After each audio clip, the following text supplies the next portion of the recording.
The Duck-Footed Hound by Jim Kjelgraard. Old Joe. At 20 minutes past 9 on a Friday night, just after the dark of moon, an owl in the topmost branches of the huge hollow sycamore saw old Joe come out of his den. The ancient sycamore's trunk, rooted in gravel beside a brooding slough filled with treacherous sandbars, was 5 feet in diameter at the base. With only a slight taper, it rose for 25 feet to the first crotch. Peering down through leafless twigs and branches, the owl saw the entrance to old Joe's den as a gaping dark hole squarely in the center of the crotch. The owl was not aware of the precise second when the hole became filled. It was an unnerving thing, for the owl had long ago learned that it is part of wisdom to know what comes and to recognize it when it appears, and because he was startled he fluttered his wings. He recovered almost instantly, but remained tense and alert. A noted raider himself, the owl was the rankest of amateurs compared with the old boar coon, whose masked face filled the den's entrance, and whose black nose quivered as it tested the night scents. Old Joe, the biggest, craftiest, fightingest coon in the creeping hills, had slept in the hollow sycamore since the frigid blasts of mid-December had draped the hills with snow and locked the ponds and creeks in ice. But it was as impossible for him to remain asleep during this January thaw as it was for the sycamore not to stir its roots and make ready to feed new sap to its budding leaves. He came all the way out and sat in the crotch, a little more than 36 inches long from the end of his tapering nose to the tip of his ringed tail. He stood 13 inches high at the shoulder and weighed a pound for every inch of length. His fur, shading from light gray to deep black, was lustrous and silky. The owl saw beneath these external appearances, and knew old Joe for what he was, part burglar, part devil, and part imp. The owl flew away. He knew his superior when he met him. Old Joe, who'd seen the owl in the upper branches before that night-faring pirate knew he was coming out, did not even bother to glance up. Owls, the terror of small birds and beasts, merited only contempt from one who'd been born with the knowledge of the pirate's craft and had refined that knowledge to an art. Old Joe would happily rob the owl's nest and eat his mate's eggs when and if he could find them, and if he had nothing more important to do. This night there was much of importance that cried for his attention. Like all raiders with enemies that plot their downfall, he'd attended to his first duty before he ever showed himself. With only his nose protruding from the den, he'd read the stories the wind carried, and found nothing he must hide from, or match wits with, in any part of it. The wind had intensified his excitement and increased the urge that had awakened him and sent him forth. Last night the wind had purred out of the north, bringing intense cold that had made trees crack like cannon shots. But tonight the wind was directly out of the south. The snow blanket sagged, and damp little rivulets, from melting snow that had gathered on the upper branches, crept down the sycamore's trunk. Winter was not broken, but it was breaking, and there would never be a better reason for waking up and faring forth. Old Joe attended to his second duty. While winter had its way in the creeping hills, he had slept snug and warm in the hollow trunk of the old sycamore.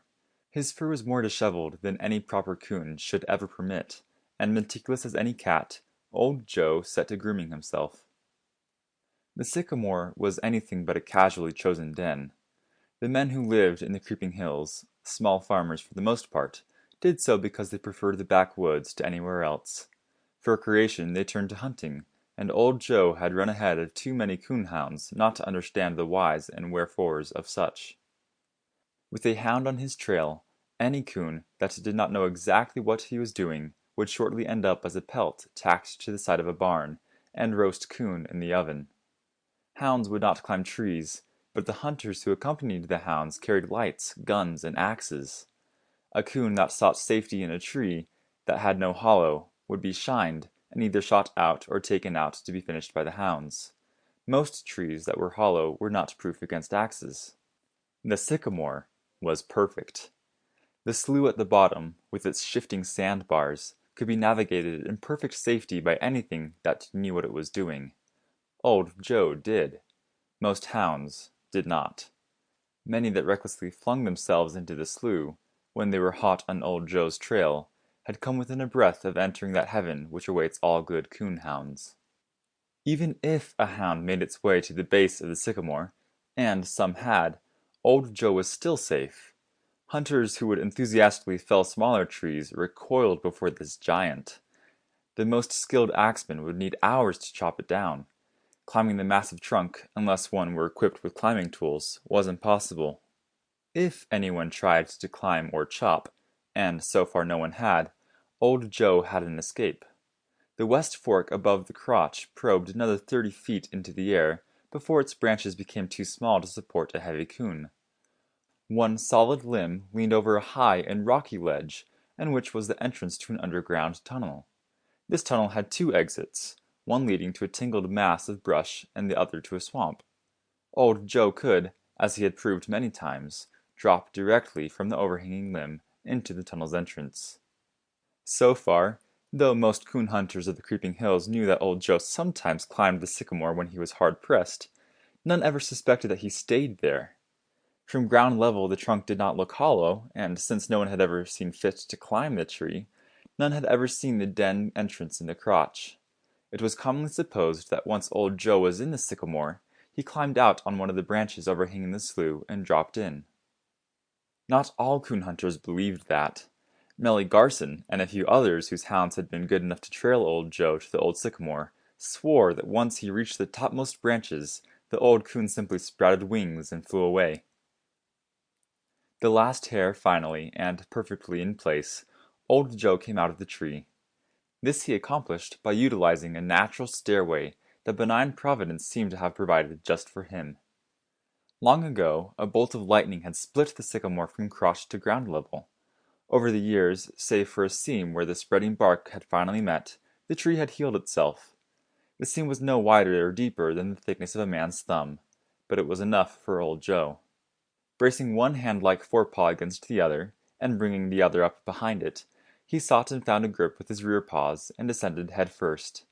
His grip was sure, but he hadn't the slightest fear of falling anyway.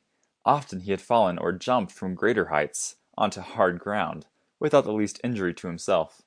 He descended safely, as he had known he would, and when he was near the ground he halted and extended a front paw to touch the thawing snow. Old Joe chittered his pleasure. Nature, in designing him, seemed to have started with a small bear in mind. Then she decided to incorporate portions of the beaver and otter, and at the last minute included certain characteristics of the monkey, plus a few whims of her own. With a bear's rear paws and a monkey's hands, old Joe was at home in the trees, but he found his life in the water and took a fair portion of his living from it. He had had his last swim in Willow Brook the night before it froze, and that was too long to go without a bath. Old Joe buried his front paws in the soggy snow, then let go with his rear ones and rolled over and over. He rose with dripping fur and racing blood, not even feeling the cold. The proper course now would be to smooth his fur by rubbing his whole body against the trunk of the nearest tree. But he was too wise to return to the sycamore. Old Joe had long since learned that he left telltale hairs wherever he rubbed, and coon hairs on a tree are an open book to even a semi-skilled woodsman. Old Joe made a belly dive into a puddle of slush, exulting in the spray that scattered. He knew also that he was leaving tracks, but he did not care. He had no intention of returning to the sycamore tonight, and perhaps not for many nights. And coon tracks meant only that a coon had passed this way. Besides, tracks would disappear when the snow melted. Hair clinging to the sycamore's bark would not. Old Joe went happily on. Though he had eaten nothing in almost 7 weeks, he was not especially hungry, and hunger alone never would have driven him from the den tree. There was something else, an irresistible urge that he could not have denied if he would. Old Joe was on the most important and compelling of all missions, a mission that had begun when time began and would endure until time ended. On this warm night, he must go out simply because he could not stay. With little side excursions here and there, but always heading directly into the wind, he traveled almost due south. When a bristled dog fox barred his path, old Joe did not swerve at all. The fox bared its fangs, snapped its jaws, and at the last second yielded the right of way. The creeping hills were Joe's beat, and would remain his beat. He would go where he pleased, for he feared no other wild creature. Even his distant cousins, the black bears that shared the creeping hills with him, had never succeeded in keeping old Joe from where he wished to venture. The bears were bigger and stronger than he, but they could not climb so fast nor swim so far, and they did not know all the hiding places that old Joe had discovered before his second birthday. Old Joe was a match for anything in the creeping hills, except hunters with guns. Hunters were to be parried with wits rather than force, since force alone could never hope to prevail against firearms. But hunters gave spice to what, at times, might have been a monotonous existence. The chase was usually as welcome to old Joe as it was to any hounds or hunters that had ever pursued him. 3/4 of a mile from the sycamore, old Joe halted and gravely examined a new scene. The slough at the base of the sycamore remained frozen, but Willow Brook, with its due proportion of still pools and snarling riffles, had overflowed the ice that covered it, and had surged up on both banks. No more than 2 yards from the tip of old Joe's nose, 3 forlorn willow trees seemed to shiver on a high knoll that was ordinarily dry, but that was now a lonely little island besieged by the overflow from Willow Brook. Quivering with delight, old Joe rippled forward. He belly splashed into the water, swam across, and climbed the knoll. He rubbed himself against each of the willows, groaning with the luxury of such massage. Then he jumped down the other side of the knoll, plunged into the swift water that flowed over Willowbrook's ice, and without yielding an inch to the current emerged on the far bank. There he halted. The owl that had sat in the top branches of the sycamore and watched old Joe come out of his den had known that he was part burglar, part devil, and part imp. The owl had not known that, depending on circumstances, old Joe could be any of these three without regard to the other two. Reaching the far bank, he was all imp. He knew everything about the creeping hills, including the location of each farm, the character of the farmer and his family, the gardens planted and the crops that would grow, and the number of species of livestock. A sagging barbed wire fence 2 yards from the edge of Willow Brook marked the border of the Mundy farm. Its proprietor was Arthur Mundy, but because no man in the creeping hills was ever called by his given name, his neighbors knew him as Mun. He had a 13-year-old son named Harold and called Harky, and a wife who had gone to her eternal peace 7 years ago. Next in importance was a hound, a bluetick named Precious Sue. Mundy was a coon hunter so ardent that hunting coons was almost a passion, and Precious Sue one of the few hounds that had ever tracked old Joe to the great sycamore. This had not impressed old Joe unduly, or created any special fear of either Mundy or Precious Sue. After a moment's concentration, old Joe ran his tongue over his lips. Mundy owned some horses, some cattle, and some pigs. He also owned some chickens. Old Joe had not been hungry when he left the sycamore, but neither had he expected an opportunity to confound Mundy. Old Joe licked his lips a second time. When he thought of the chickens, he was suddenly ravenous. He left Willow Brook and crawled under the barbed wire fence. He did not slink or hesitate, for he had chosen his night well. The waning moon left complete darkness behind it. The Mundys would be asleep in their house, and Precious Sue on the porch. Nobody hunted coons in the winter. Walking boldly, but with not so much as a whisper of sound on the thawing snow, old Joe saw as soon as the farm came in sight that his analysis was correct. The house was dark. The Mundys and Precious Sue were asleep. Cattle and horses shuffled in their stalls, and pigs grunted sleepily in their sty. Old Joe went straight to the chicken house, and licked his lips a third time as the odor of sleeping chickens delighted his nostrils. He did not hesitate, but went straight to the small door that let the chickens in and out. It was a sliding door that could be raised or lowered, and it was a combination with which old Joe had long been familiar. He slipped a front paw beneath the door, raised it, entered the chicken house, and let the door slide shut behind him. The inside of Mundy's chicken house, like the other chicken houses in Creeping Hills, was familiar. Old Joe climbed to the roost, and a fat white hen clucked sleepily as she sensed something alien beside her. Almost gently, old Joe opened his mouth, closed it on the fat hen's neck, and leapt lightly to the floor with his plunder.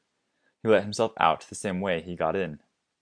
He was halfway back to Willow Brook when, stopping to get a better grip on the fat hen, he was careless. The hen was good for one last squawk.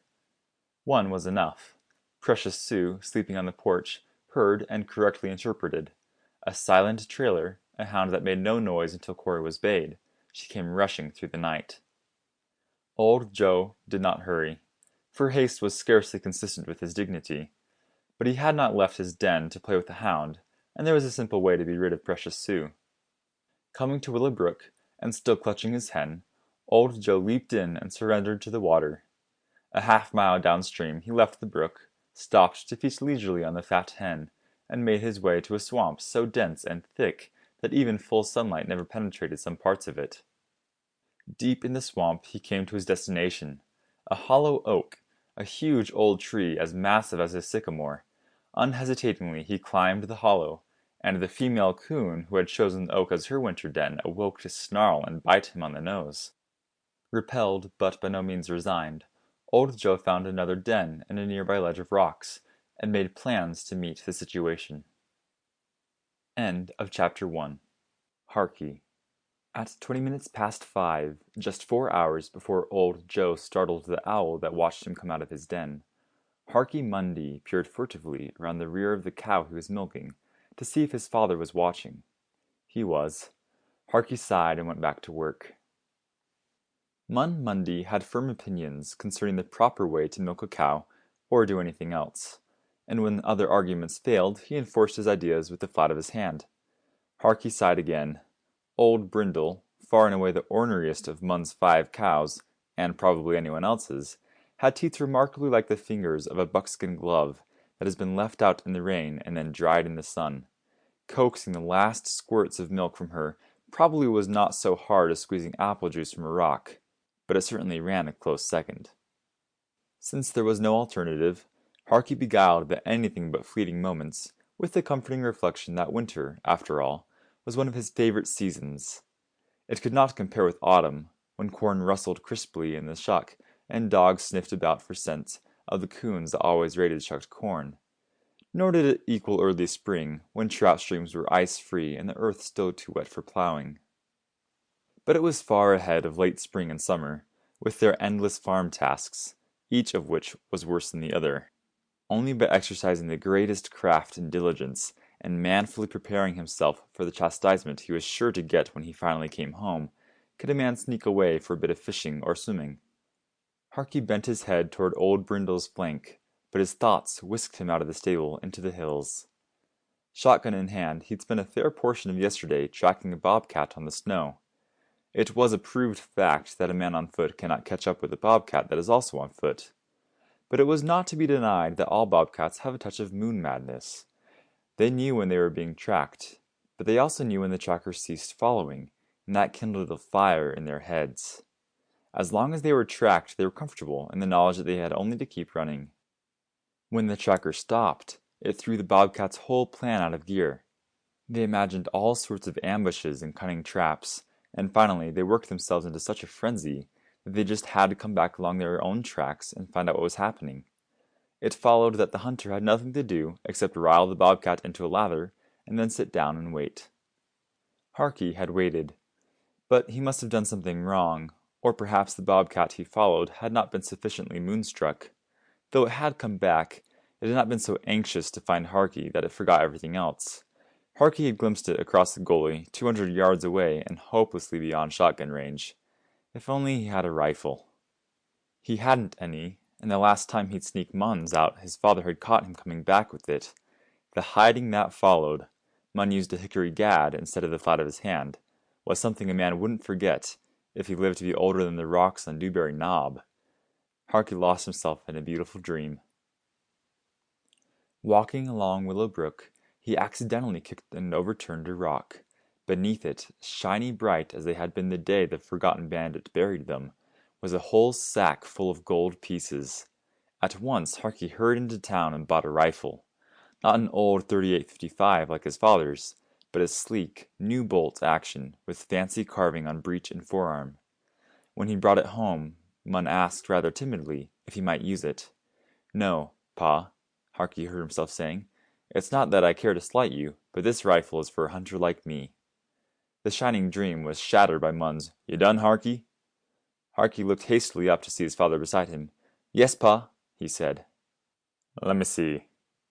Mun sat down beside old Brindle, and Harky sighed with relief. When Mun Mundy could not get the last squirt from a cow, it followed that the cow was indeed stripped. But Mun, conditioned by experience, never completely approved of anything Harky did. "We'll close up for the night," he said. Harky scooted out of the barn, ahead of his father, and gulped lungfuls of the softening wind. It seemed that a man could never get enough of that kind of air. Mun closed and latched the barn door, and Harky turned to him. "It's a thaw wind," he said rapturously. "Yep. Not the big thaw, though." "Nope." "Do you reckon," Harky asked, "it'll fetch the coons out?" Mun deliberated. A subject as serious as coons called for deliberation. "I don't rightly know," he said finally. "I figure some will go on the prowl and some won't." It was, Harky decided, a not unreasonable answer, even though it lacked the elements of true drama. Harky gulped another lungful of air and almost, but not quite, loosed the reins of his own imagination. Even seasoned hunters did not argue coon lore with Mun Mundy, but on an evening such as this it was impossible to think in prosaic terms. They lingered near the barn and faced into the wind. Presently Harky stood there in body only. His spirit took him to heaven. Heaven, as translated at that moment, was the summit of a mountain 10 times as high as Dewberry Knob. From his lofty eminence, Harky looked at a great forest that stretched as far as his eyes could see.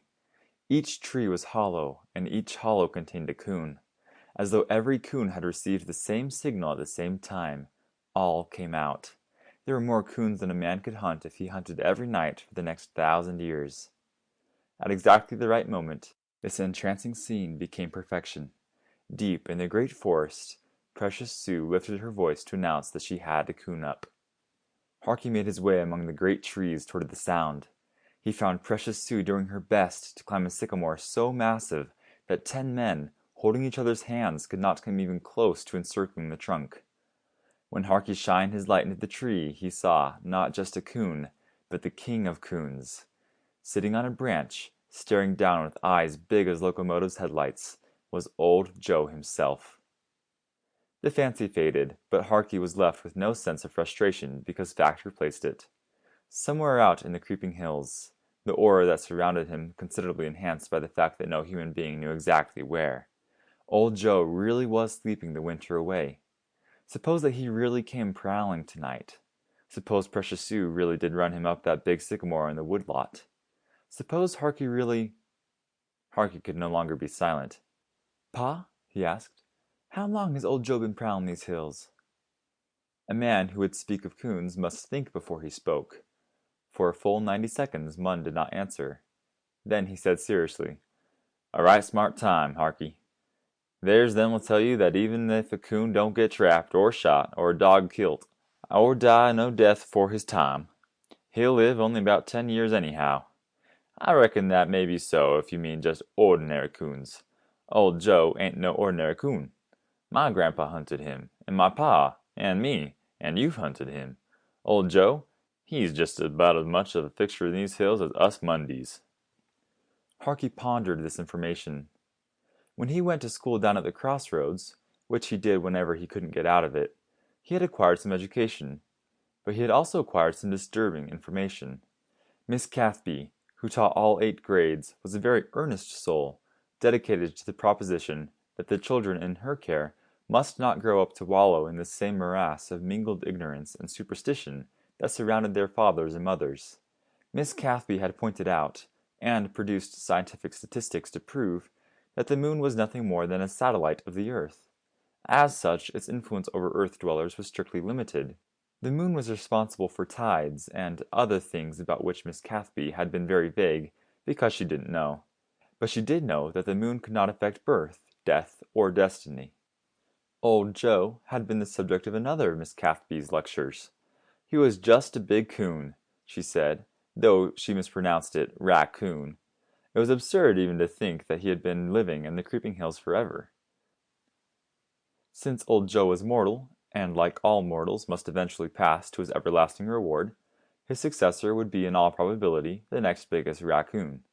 Harky conceded that she had something to offer, but it also seemed that Mun had much on his side, and on the whole, Mun's conception of the real and earnest life was far more interesting than Miss Cathby's. She got her information from books that were all right, but sort of small. Munn took his lore from the limitless woods. "How long have us Mundies been here?" Harky asked. "My grandpa, your great-grandpa, settled this very farm 51 years past come April 19, Munn said proudly. "Where did he come from?" "He never did say," Munn admitted. "Didn't nobody ask?" "'Twas thought best not to ask," Munn said. "Blast it, Harky, what's chewing on you? Ain't it enough to know where your grandpa come from?" Why, yes." Confused for the moment, Harky went back to the fundamentals. His great-grandfather had settled the Mundy farm 51 years ago. He was 13. 13 from 51 left 38 years that the Mundys had lived on the farm before Harky was even born. Confusion gave way to mingled awe and pride. Old Joe was not the only tradition in the Creeping Hills. The Mundys were fully as famous and had as much right to call themselves old-timers. For that matter, so did Precious Sue, the last of a line of hounds brought to the Creeping Hills by Munn's grandfather. Her breed was doomed unless Munn found a suitable mate for her, but better to let the breed die than to offer Precious Sue an unworthy mate. Munn said, "Reckon we best get in." "Yes, Pa." Side by side they started down the soggy path toward the house. Precious Sue left her bed on the porch and came to meet them. She was medium-sized, and her dark undercoat was dappled with bluish spots or ticks. Shredded ears bore mute testimony to her many battles with coons. Though she ate prodigious meals, every slated rib showed, her paunch was lean, and knobby hip bones thrust over her back. Outwardly, Precious Sue resembled nothing so much as an emaciated alligator. For all the coon hunters of the Creeping Hills cared, she could have been an alligator, as long as she continued to perform with such consummate artistry on a coon's track. Though a casual observer might have deduced that Precious Sue had trouble just holding herself up, she had once disappeared for 48 hours. Munn finally found her under the same tree and holding the same coon that she must have run up 2 hours after starting. She was one of the very few hounds that had ever forced Old Joe to seek refuge in his magic sycamore, and no hound could do more. Unfortunately, she lived under a curse. The only pup of what should have been an abundant litter, a bad enough thing if considered by itself. Precious Sue had been born on a wild night at the wrong time of the moon. Therefore, she had a streak of wildness that must assert itself whenever the moon was dark. If she were run at such times, she must surely meet disaster. But as Precious Sue met and fell in beside them, Harky thought only of his dream. "Do you think old Joe'll prowl tonight?" he asked his father. "What are you driving at, Harky?" "I was thinking old Joe might prowl and come here, and Sue'll run him up that sycamore in the woodlot and—" "Harky!" Munn thundered. "Heed what you say." "Huh?" Harky asked bewilderedly. Munn shook his puzzled head. "I can't figure you, Harky. I can't figure it all. This is the dark of the moon." "I forgot," Harky said humbly. "I reckon you ain't always at fault for what runs on in that head of yours." "Hadn't you ought to tie her up?" Harky questioned. "Sue can't bide ties, and no coon will come here tonight," Munn said decisively. "Least of all, old Joe." "But if he does—" Harky began. "Harky!" Munn thundered. "He won't." "Yes, Pa." Long after he was supposedly in bed, Harky stood before his open window, listening to the song of the south wind. Sometimes he couldn't even figure himself. There had been last fall, when they jumped the big buck out of Garson's slashing. Munn and Melly Garson had taken its trail. But Harky had a feeling about that buck. He'd felt that it would head for the rhododendron thicket on Hoot Owl Ridge, and that in getting there it would pass Split Rock. Harky went to sit on Split Rock. Not 20 minutes later, the buck passed beside him. It was an easy shot. Old Joe would not come tonight because Munn said he wouldn't. But Harky was unable to rid himself of a feeling that he would, and he was uneasy when he finally went to bed. He slept soundly, but Harky had never been able to figure his sleep either. Often he awakened with the feeling that something was due to happen, and it always did. When the wild geese flew north or south, or a thunderstorm was due to break, Harky knew before he heard anything. This night he sat up in bed with the feeling that he would hear something very soon. He heard it, a muffled squawk of a hen. On a backwoods farm at night, a squawking hen means just one thing. Harky jumped out of bed and padded to the door of his father's bedroom. "Pa!" "What do you want?" "I heard a hen squawk." "Be right with you." Harky was dressed and ready, with a shotgun in his hands, when Mun came into the kitchen. Mun lighted a lantern, took his own shotgun from its rack, and led the way to the chicken house. He knelt beside the little door by which the chickens left and entered, and his muffled word rippled the air. "Look." Harky looked. Seeming to begin and end at the little door, the biggest coon tracks in the world were plain in the soft snow. 10,000 butterflies churned in his stomach. It was almost as though the whole thing were his fault. He said, "Old Joe." Mun glanced queerly at his son, but he made no reply as he held his lantern so it lighted the tracks. Harky trotted behind his father and noted with miserable eyes where Sue's tracks joined old Joe's. They came to the flood surging over Willow Brook, and just at the edge a whole section of ice had already caved in. Both sets of tracks ended there. End of chapter 2. Sue. After Mun and Harky entered the house, precious Sue crawled into her nest on the porch. The nest was an upended wooden packing case with a door cut in front and a strip of horse blanket hanging over the door to keep the wind out. The nest was carpeted with other strips of discarded horse blanket. On cold nights, Sue shoved the dangling strip over the door aside with her nose, went all the way in, let the horse blanket drop, and cared little how the wind blew. Tonight, after due observance of the canine tradition that calls for turning around 3 times before laying down, she stuck her nose under the blanket, lifted it, and went to sleep with her body inside but her head out. Her blissful sigh just before she dozed off was her way of offering thanks for such a comfortable home. It was not for Sue to understand that, in more ways than one, the dog's life might well be the envy of many a human. She had never wondered why she'd been born, or if life was worth living. She'd been born to hunt coons, and every coon hunter, whether biped or quadruped, found life eminently worth living. Though she often dreamed of her yesterdays, they were always pleasant dreams, and she never fretted about her tomorrows. 5 seconds after she went to sleep, Sue was reliving one of her yesterdays. She was hot after a coon, a big old boar that was having a merry time raiding Mun Mundy's shocked corn, until Sue rudely interrupted. The coon was a wanderer from afar across the hills, and last night, with 3 hounds on his trail, he had wandered unusually fast. When he finally came to Mun's corn, he was hungry enough to throw caution to the winds, and he knew nothing about precious Sue. He did know how to react when she burst upon him suddenly. Running as though he had nothing on his mind except the distance he might put between Sue and himself, the coon shifted abruptly from full flight to full stop. It was a new maneuver to Sue. She jumped clear over the coon and rolled 3 times before she was able to recover. By the time she was ready to resume battle, the coon was making fast tracks towards a little pond near the cornfield. With a 6-foot lead on Sue, he jumped into the pond. When Sue promptly jumped in behind him, the coon executed a time-hallowed maneuver, sacred to all experienced coons that are able to entice dogs into the water.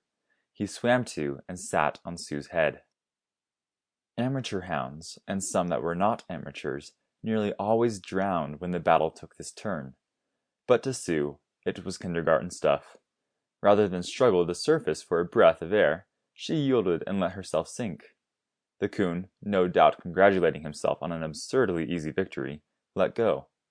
Sue came up beneath him, nudged him with her nose to lift him clear of the water, clamped her jaws on his neck, and marked another star on her private scoreboard.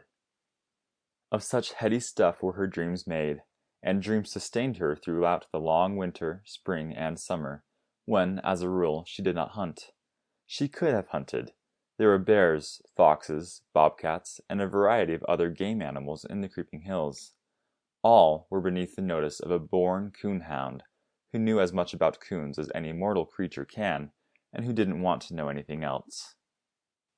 The squawking chicken brought her instantly awake. The wind was blowing from the house toward Willow Brook, so that she could get no scent, but she pinpointed the sound, and she'd heard too many chickens squawk in the night not to know exactly what they meant. Seconds later, she was on old Joe's trail. She knew the scent, for she had been actively hunting for the past 5 years, and had run old Joe an average of 6 times a year.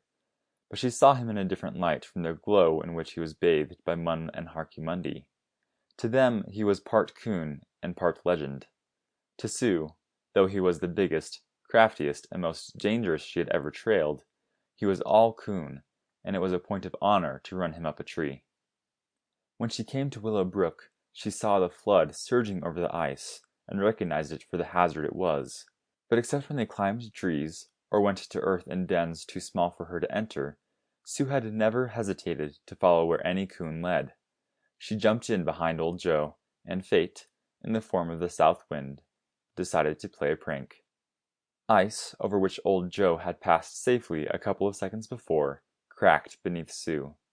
The snarling current broke the one big piece into 4 smaller cakes, and one of them, rising on end, fell to scrape the side of Sue's head. Had it landed squarely, it would have killed her.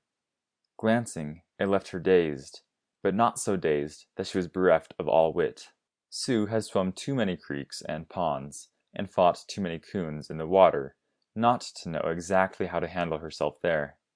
Impulse bade her surrender to the not at all unpleasant half-dream in which she found herself. Instinct made her fight on.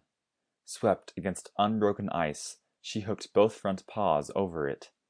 Then she scraped with her hind paws, and exerting an effort born of desperation, fought her way back to the overflow surging on top of the ice. Once there, still dazed and exhausted by the battle to save herself, she could do nothing except keep her head above floodwater that carried her more than 2 miles downstream, and finally cast her up on the bank. For an hour and a half, too weak to even stand, Sue lay where the water had left her. Then, warned by half-heard but fully sensed rumblings and grindings, she alternately walked and crawled 100 yards farther back into the forest, and collapsed at the base of a giant pine. With morning, she felt better. Still shaky, but able to walk, she stood and remembered. Last night, old Joe had come raiding. She had followed him to Willow Brook and lost the trail there, thus leaving unfinished business that by everything a coonhound knew must be finished. Sue returned to Willow Brook and sat perplexedly down with her tail curled about her rear legs. During the night, while she slept, the ice had gone out as she'd been warned by its first rumblings. She had heard nothing else, but she saw ice cakes that weighed from a few pounds to a few tons thrown far up on either bank. The moving ice had jammed a half-mile downstream, and in effect had created a temporary but massive dam. Harky Monday could toss a stone across Willow Brook's widest pool in the summer, but a beaver would think twice before trying to swim it now. With some idea that she had been carried downstream, Sue put her nose to the ground and sniffed hopefully for 500 yards upstream. It was no use. Everything that normally had business along Willow Brook had fled from the breaking ice. Sue had no idea as to how she would find old Joe's trail, or even what she should do next. She whined lonesomely. Old Joe had eluded her again, which was no special disgrace because there'd always be a next time. Since she could not hunt, it would be ideal if she could return to the Monday farm, but she was afraid to try swimming the flood. Nosing about, Sue found a 2-pound brown trout that had been caught and crushed in the grinding ice and cast up on the bank. She ate the fish, and with food her strength returned. With strength came a return of hound philosophy. Since there was little point in fighting the unbeatable, and because flooded Willow Brook held no charms, Sue wandered back into the forest. Ordinarily, she would have stayed there, eating whatever she could find and returning to the Monday farm after the flood subsided. But again, fate, or nature, or whatever it may be that plays with the lives of human beings and coonhounds, saw fit to intervene. Sue had been born to hunt coons, and she was dedicated to her birthright. But the all-wise being who put the moon in the sky did so in the interest of all romance. Sue yearned to meet a handsome boyfriend. To conceive a notion was to execute it, and Sue began her search. She had often hunted this area. For miles in any direction, on the far side of Willow Brook, was wilderness. She did not know of any farmer, or even any trapper, who might have a dog, but she had a sublime faith that if only she kept going, she would find her heart's desire. 3 days later, after passing up 3 farms that unfortunately were staffed with lady dogs, she approached a fourth. It was a little better than a wilderness clearing, with a tiny barn, a couple of sheds, and a one-room house. But Sue was not interested in the elite side of human living, and the great black and tan hound that came roaring toward her was handsome enough to make any girl's heart miss a beat. She waited coyly, for though to all outward appearances the huge hound was intent only on tearing her to pieces, she knew when she was being courted. They met, touched noses, wagged tails, and Sue became aware of the man who appeared on the scene. He was a young man, built on the same general proportions as a Percheron stallion, and he hadn't had a haircut for about 6 months, or a shave for at least 3 years. But he knew a good hound when he saw one, and he had long since mastered the art of putting hounds at ease. His voice was laden with magic when he called, "Here, girl, come on over." Because she was hungry, and saw nothing to distrust in the shaggy young giant, but largely because the great black and tan hound paced amiably beside her, Sue obeyed. She buried her nose in the dish of food the young man offered her and started gobbling it up. So wholeheartedly did Sue give herself to satisfying her hunger that the rope was about her neck and she was tied before she was even aware of what was happening. Paying not the least attention to the big blue-bottle fly that buzzed her nose, Sue stretched full length and dozed in the sun. Trees that had been bare when she came to Rafe Bradley's were full-leafed. Flowers bloomed beneath them. Birds had long since ceased chirping threats to each other and had settled down to the serious business of building nests and raising families. First impressions of Rafe Bradley's farm were more than borne out by subsequent developments. Rafe kept a good horse, but it was for riding rather than plowing.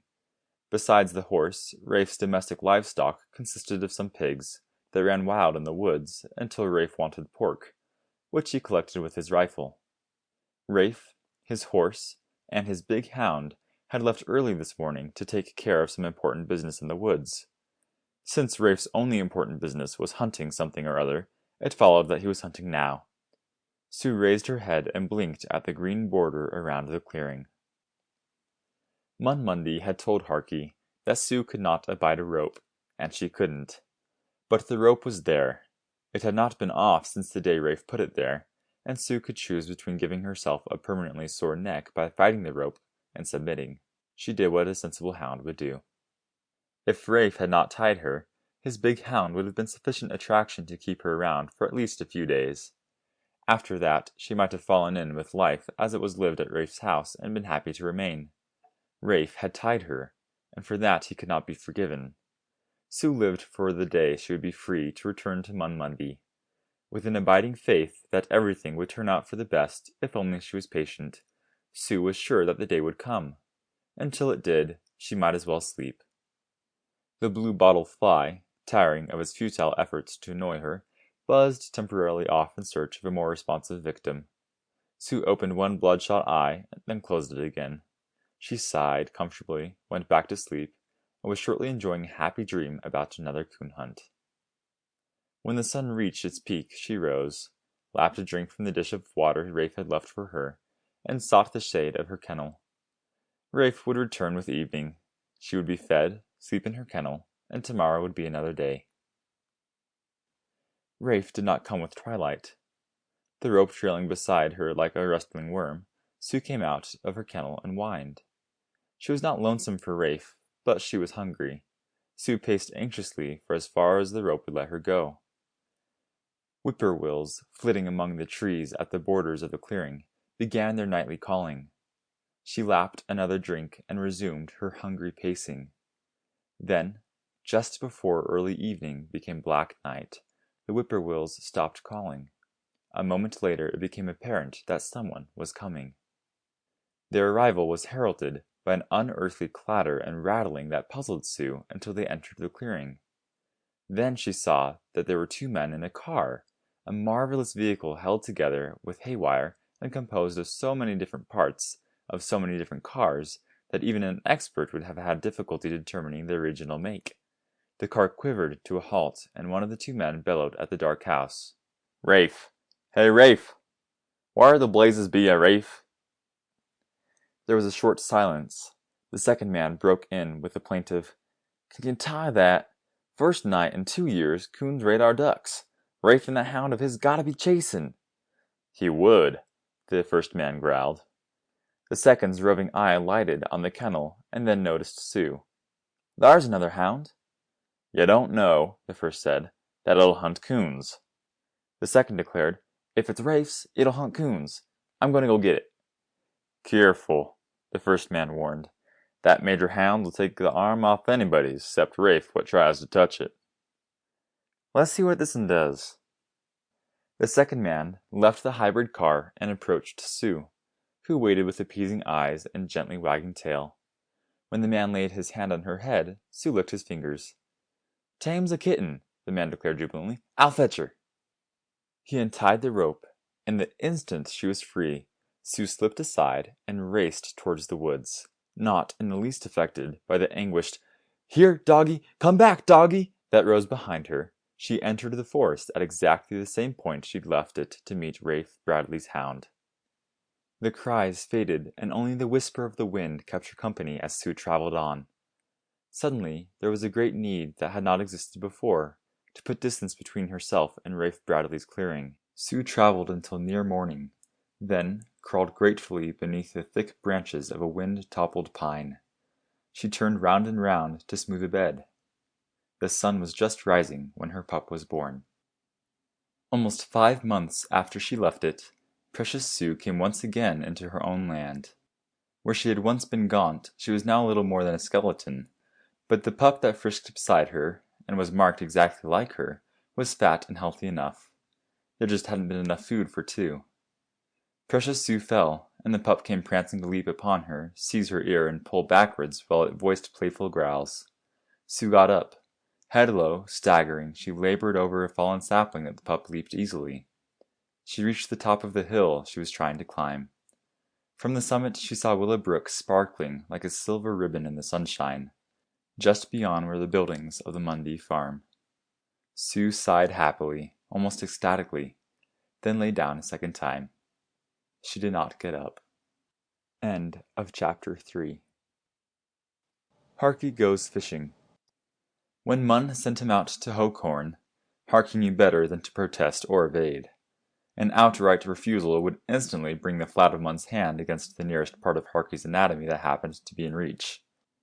Evasion would rouse Munn's suspicions, and, like as not, bring a surveillance so close that Harky would find escape impossible. Campaigns must be planned.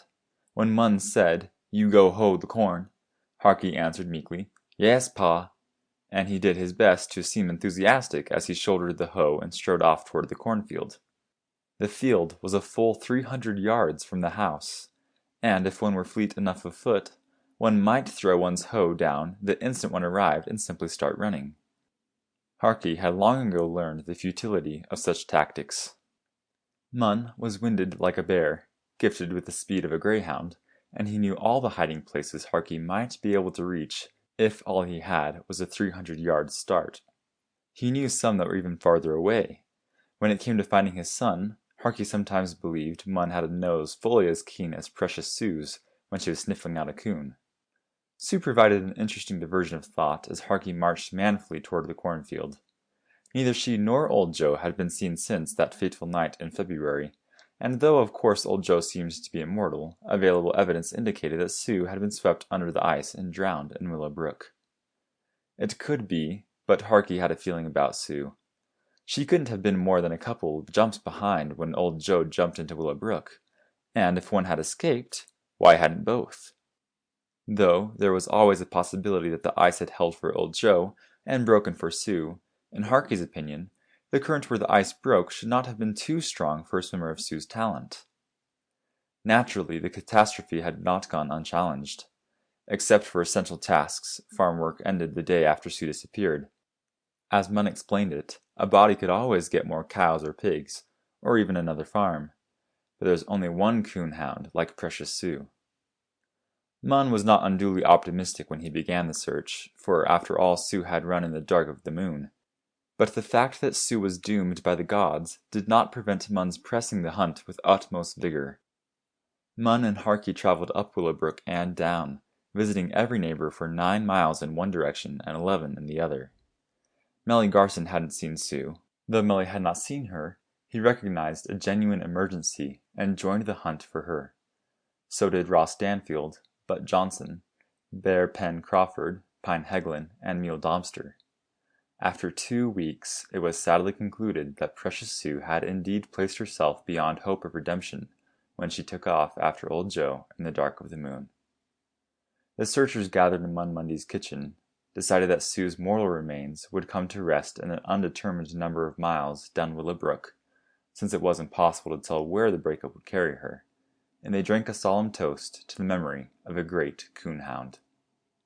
And Harky still had a feeling. He reached the cornfield, and, as though his heart were really in it, started hoeing at the right place. The right place, naturally, was the side nearest the house. Mun Mundy would have reason to wonder if Harky evinced too much interest in starting near the woods. As he began the first row, which was 30 yards long, when one was not hoeing it, and 30 miles when one was, Marky mentally reviewed his caches of fishing tackle. Upstream, 30 steps north, 8 east, and 10 south, from a round rock above the first riffle, which in turn was above the first pool where a snapping turtle with a pock-marked shell lived, a line and 3 hooks were hidden in a hollow stump. Downstream, on a straight line between the pool where Precious Sue had jumped an almost black coon and the white birch in which she'd bait it, a line and 2 hooks were concealed in last year's nest of a song sparrow. Harky worried about that cache.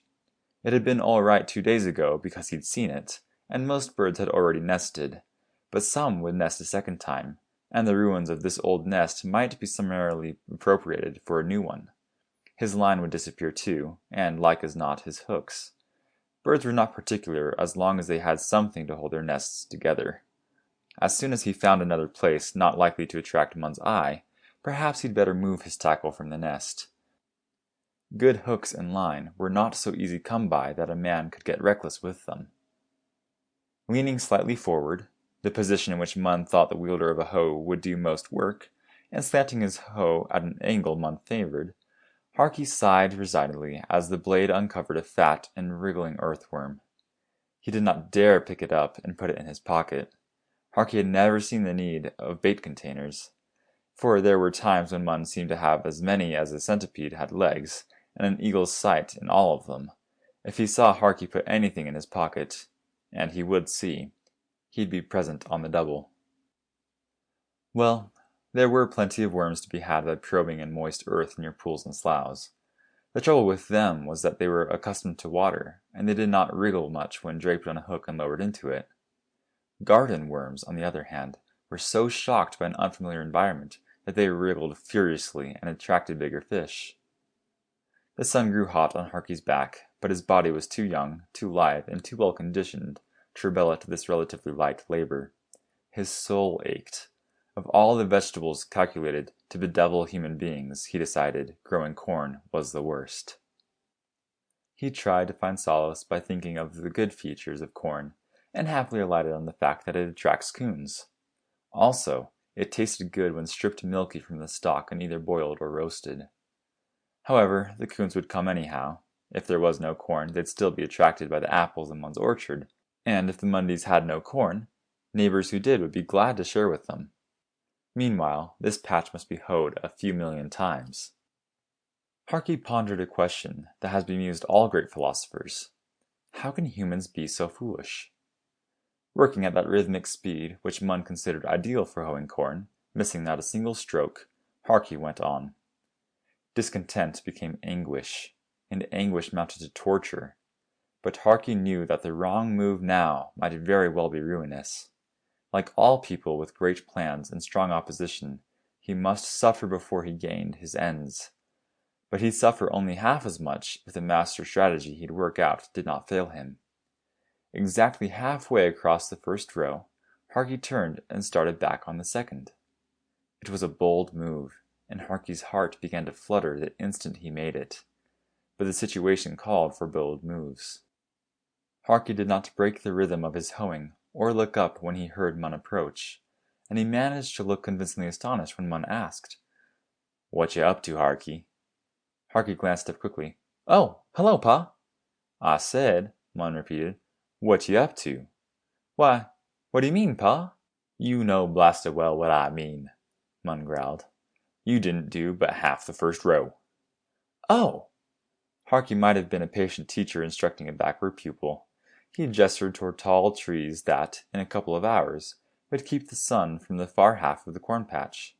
"The sun, Pa. It's high and warm now, but it'll be high and hot time I get this first half done. Then I can work in the shade." Mun scowled, suspecting a trick and reasonably sure there was one, but unable to fly in the face of such clear-cut logic. If he thought of it, he conceded, he'd planned to hoe the corn that way himself. As he turned on his heel and started walking away, he flung another warning over his shoulder. "I hope you don't aim to scoot off and go fishing." "Oh, no, Pa." Suddenly, because he'd have to hoe only half the corn patch, Harky's burdens became half as heavy. It had worked, as he hoped it would, and the most tangled knot in his path was now a smooth string. Of course, he was not yet clear, but even Mun could not watch him constantly, and once he was near enough the woods to duck into them, Harky would be satisfied with a 90-second head start. 2 hours later, having hoed his way to the edge of the woods, Harky dropped his hoe and started running. When Monday would shortly be on one's trail, one must ignore nothing, and all this had been planned too. Harky took the nearest route to Willow Brook. So far, so good, but strictly amateur stuff. Mun, who'd need no blueprint to tell him where Harky had gone, would also take the shortest path to Willow Brook. Harky put his master strategy into effect. Coming to a patch of mud on the downstream side of a drying slough, Harky ran straight across it the while he headed upstream. He emerged on a patch of new grass that held no tracks, leaped sideways to a boulder, and hop-skipped across Willow Brook on exposed boulders. Reaching the far side, he ran far enough into the forest to be hidden by foliage, and headed downstream. With the comfortable feeling of achievement that always attends a job well done, Harky slowed to a walk. Mun, hot in pursuit, and even more hot in the head, would see the tracks leading upstream. Thereafter, for at least a reasonable time, he would stop to think of nothing else. By the time he did, and searched all the upstream hiding places, Harky would be a couple of miles down. He knew of several pools that had their full quota of fish, and that were so situated that a man could lie behind willows, fish, and see a full quarter of a mile upstream the while he remained unseen. His heart light and his soul at peace, Harky almost started to whistle. He thought better of it. Monday never had mastered the printed word, but his eyes were geared to tracks and his ears to the faintest noises. If Harky whistled, he might find his fishing suddenly and rudely interrupted. The softest-footed bobcat had nothing on Mun when it came to silent stalks. More than once, when Harky thought his father was fuming at home, Mun had risen up beside him and applied the flat of his hand where it did the most good. Harky contented himself with dancing along, and he never thought of the reckoning that must be when he returned home tonight, because in the first place tonight was a long ways off. In the second, there were always reckonings of one sort or another. A man just had to take care he got his reckoning's worth. Harky halted and stood motionless as any boulder on Dewberry Knob. A doe with twin fawns, and none of the three even suspecting that they were being watched, moved delicately ahead of him. Harky frowned. It was a mighty puzzling thing about deer, and indeed about all wild creatures.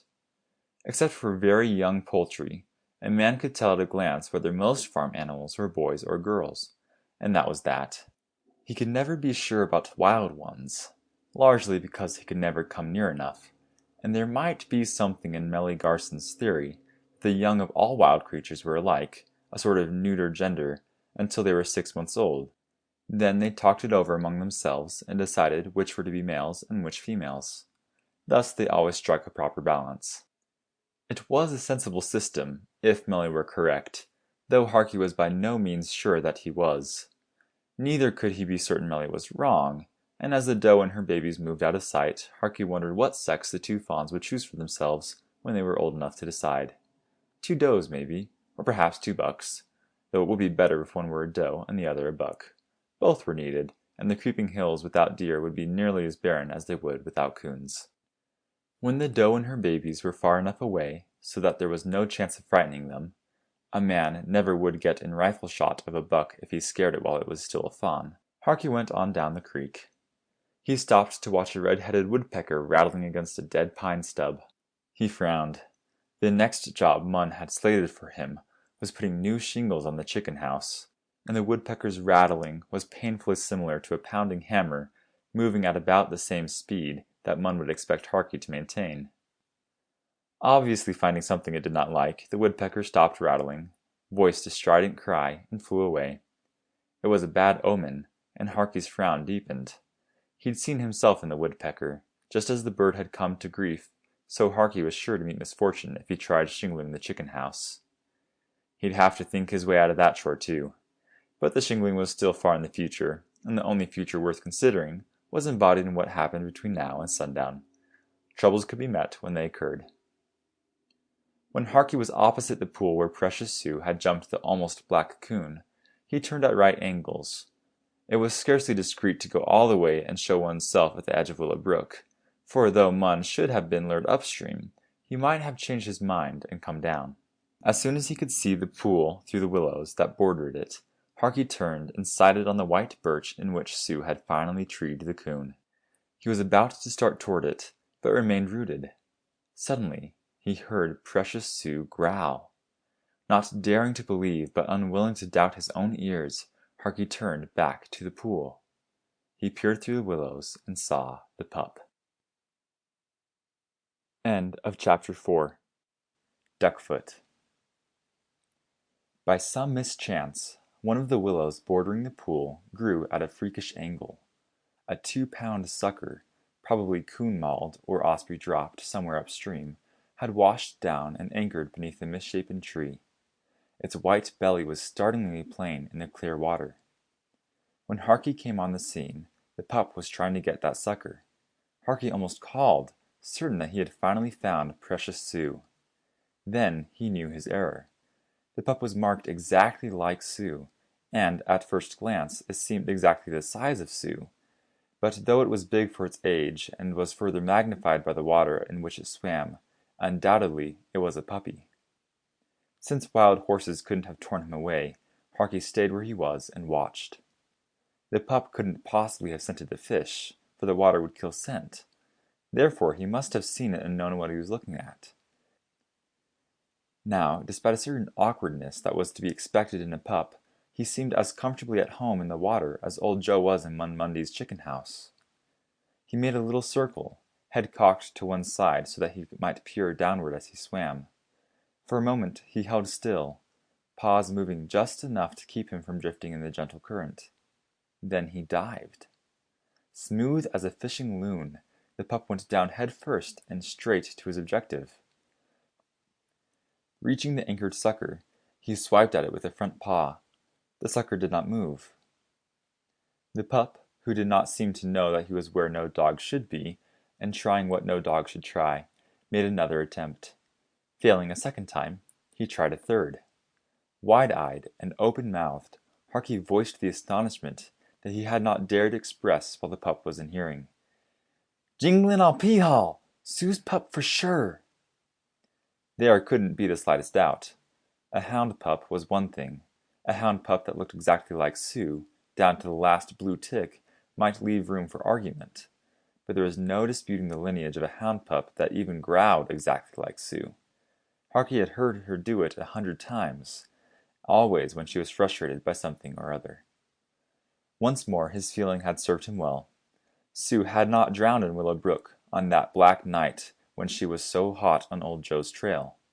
However, neither had she followed him across. As close as she'd been, she'd have treed him sure. Even though old Joe would have taken care to climb a tree with one or more escape routes, Sue would have barked as soon as she got him up. Harky and Munn, who'd lingered near the broken ice for the better part of an hour, would have heard her bark. Something had happened, and though Harky did not know what it was, he suspected that the broken ice provided the proper clue. If it had broken under Sue, and evidently it had, perhaps she'd been hurt. Somehow or other she'd made it across Willowbrook and the breakup had kept her there. Trapped, unable to come home, she'd gone wandering in search of a mate. She'd found one. Which one? A hound, obviously, and a big one. But Harky knew every hound on this side of Willowbrook, and neither the blood nor the characteristics of any were evident in the pup. It must have been a coon hound, for none except coon hounds had reason to work in the water, and the pups combined Sue's aquatic skill with some other hound's genius. A hound that could not only dive, but apparently was capable of remaining submerged for as long as it chose, was a marvel fully as astounding as the two-headed calf that had been born to Melly Garson's mule-footed cow. It was what one might expect from a mule-footed cow, Munn opined, and anyway the calf lived only a few hours. The pup was not only alive, but Harky himself was watching it. This day, he told himself, would long be remembered in the annals of the creeping hills. The pup, finally needing air, glided up through the water as gracefully as a trout rising to a fly. Not knowing whether he'd spook, Harky held very still. But he could not control his imagination, and, after the pup dived, what held him down?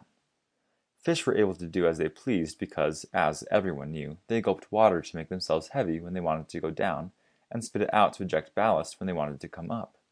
Loons, grebes, and some species of ducks had mastered the same trick, but the only animals that knew it, probably because they spent so much time in the water that they could see for themselves what the fish did, were beavers and muskrats. Harky had a sudden feeling. Far and away, the greatest coonhound ever to run the creeping hills, precious Sue, would never run again. If she were alive, she'd be with the pup. But Harky's new feeling had to do with the thought that the pup was destined to become even greater than his mother. The pup growled once more. Harky rubbed his eyes, certain that he was hearing Sue. He looked away and back again before he convinced himself that he was watching the pup. Swimming so smoothly that there was scarcely a ripple in his wake, the pup made another circle. Harky's heart pumped furiously as he realized what was happening. The pup, who probably had tried to retrieve the fish a dozen times, was not working blindly. Having learned from past mistakes, he was planning this new attempt in a brand new way. Rather than go straight down, he turned, swam 4 feet away, then turned again and dived at a 45-degree angle. This time, he aimed at the willow stalk rather than the anchored fish. He struck with his shoulder so hard that the willow's topmost leaves rattled, but the stalk moved aside and the fish floated free. Floating slowly upward, the fish was within 3 inches of the surface when it was seized by a swift little current and whisked away. Breaking water exactly where the sucker should have been, the pup was bewildered, but he remained at a loss for only a split second. Splashing for the first time, he turned mightily, raised his forequarters high, looked all around, and sighted the fish. Now it was about a dozen feet away. The pup overtook it, grasped it in its mouth, and circled back towards shore. With one mighty leap, Harky landed in knee-deep water. He hadn't dared move while the pup was in the shallows near the bank, for there was too much chance that it might slip around him, run into the brush, and escape. But not even a pup as talented as this one could swim 15 feet and get away. The water rose to Harky's thighs, then to his belt. Watching him, but not dropping the sucker, the pup made a downstream circle designed to carry him around Harky and into the willows. His eyes were calculating, his manner the calm and detached air of one who knows exactly what he's doing. Water lapped Harky's armpits, and he knew that he was going to win, but not by a comfortable margin. With another foot or so of lead, or a second more, the pup would get away. When a yard and a half separated them, Harky flung himself forward and folded the pup in both arms and clasped it to his chest. Being caught, the pup dropped his fish. Sinuous as a snake and swift as a hummingbird, he brought his head round, scored Harky's arm with needle-sharp puppy teeth, and blood seeped out of the scratches. "Ouch!" Harky gritted. "Little devil!" Holding the pup with his right arm, he clamped his left hand around its neck so the pup could not turn and bite again. The pup whined. When Harky petted him gently, his whine changed to a warning growl. Harky pondered the entire situation. Here was the proper place to teach manners, but the pup was not without justice on his side. He had located the fish and worked hard to get it. Therefore, he should have it. Now, in quiet water, the fish was bobbing against Harky's chest. He let go of the pup's neck, grabbed at the fish, and the pup bit him again before he was able to grasp it. "Cut it out!" Harky ejaculated. "I'm just trying to help you." Now that the fish was in Harky's hand, the pup forgot all about biting. He extended his muzzle, licked his chops, and wriggled. When Harky held the fish near enough, the pup bit off a chunk of tail and swallowed it whole. 3 bites later, the fish was eaten. "You ain't just hungry," Harky commented. "You're starved." The pup sighed, snuggled against Harky's chest, and then turned to look him full in the face. Harky looked back. The pup was Sue all over again, except for his eyes. Hers were gentle. His could be, but they could also be proud and fierce. Harky thought of Mun. "I think you'd as soon be friends," Harky said, "but something tells me nobody will ever take a switch to you. Whoever thinks you need hiding just best use a club." Oddly, as though he wanted to shake hands, the pup raised a forepaw to Harky's left palm. Harky's heart skipped a beat. He gulped, wondering if he felt what he thought he did, and not daring immediately to feel again. Then he did, and almost threw the pup back into the pool. "If I hadn't felt it," he gasped, "I couldn't no ways believe it." No lightning flashed in the blue sky, and no thunder pealed. Bright day did not turn to black night. Harky felt the paw again, then steeled himself to look. He gulped, but because no supernatural forces descended upon him, he first felt and then looked at the pup's other 3 paws. There was no shade of doubt. Each of the pup's toes was joined to the next by a webbing of skin. Sue had given birth to a duck-footed hound. Suddenly, it occurred to Harky that he was still waist-deep in Willow Brook, and that nothing special was to be gained by staying there. Carrying the pup, who seemed satisfied to be carried now that he was no longer so hungry, Harky waded back to the bank. His awe mounted. Since he was born with the duck's feet, no wonder Sue's pup could swim like a duck. Dripping water, Harky climbed the bank. "What are we going to do with you, Duckfoot?" he asked. Duckfoot answered that question by wriggling, rolling sidewise, and jumping to the ground.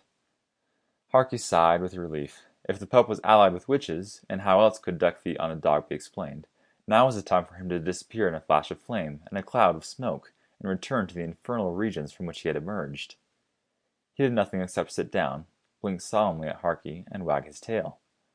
Harky had a fleeting thought that almost frightened him all over again. Duckfoot had certainly been touched by sinister forces that no man ever saw. Man sometimes heard them when they shrieked on the midnight wind or moaned among the forest trees, and decidedly they were better left alone. But just suppose that Duckfoot was more hound than spirit. What if the good was embodied in the hound, was powerful enough to overcome the bad, which was surely represented in the webbed feet on a dog? If Duckfoot gave his allegiance to any man— Harky trembled when he considered such possibilities. Old Joe himself, who'd been running the creeping hills for all of time, could not run away from a duck-footed hound. In sudden near panic, Harky swooped, caught Duckfoot, clutched him tightly, and raced up Willow Brook. He needed experienced counsel. Mun, who knew far more than he about such matters, was the man to advise him. It never occurred to Harky that deserved punishment awaited his return, and it never occurred to Mun, who knew the ways of his son, that Harky would even think of coming home until he'd enjoyed his full day.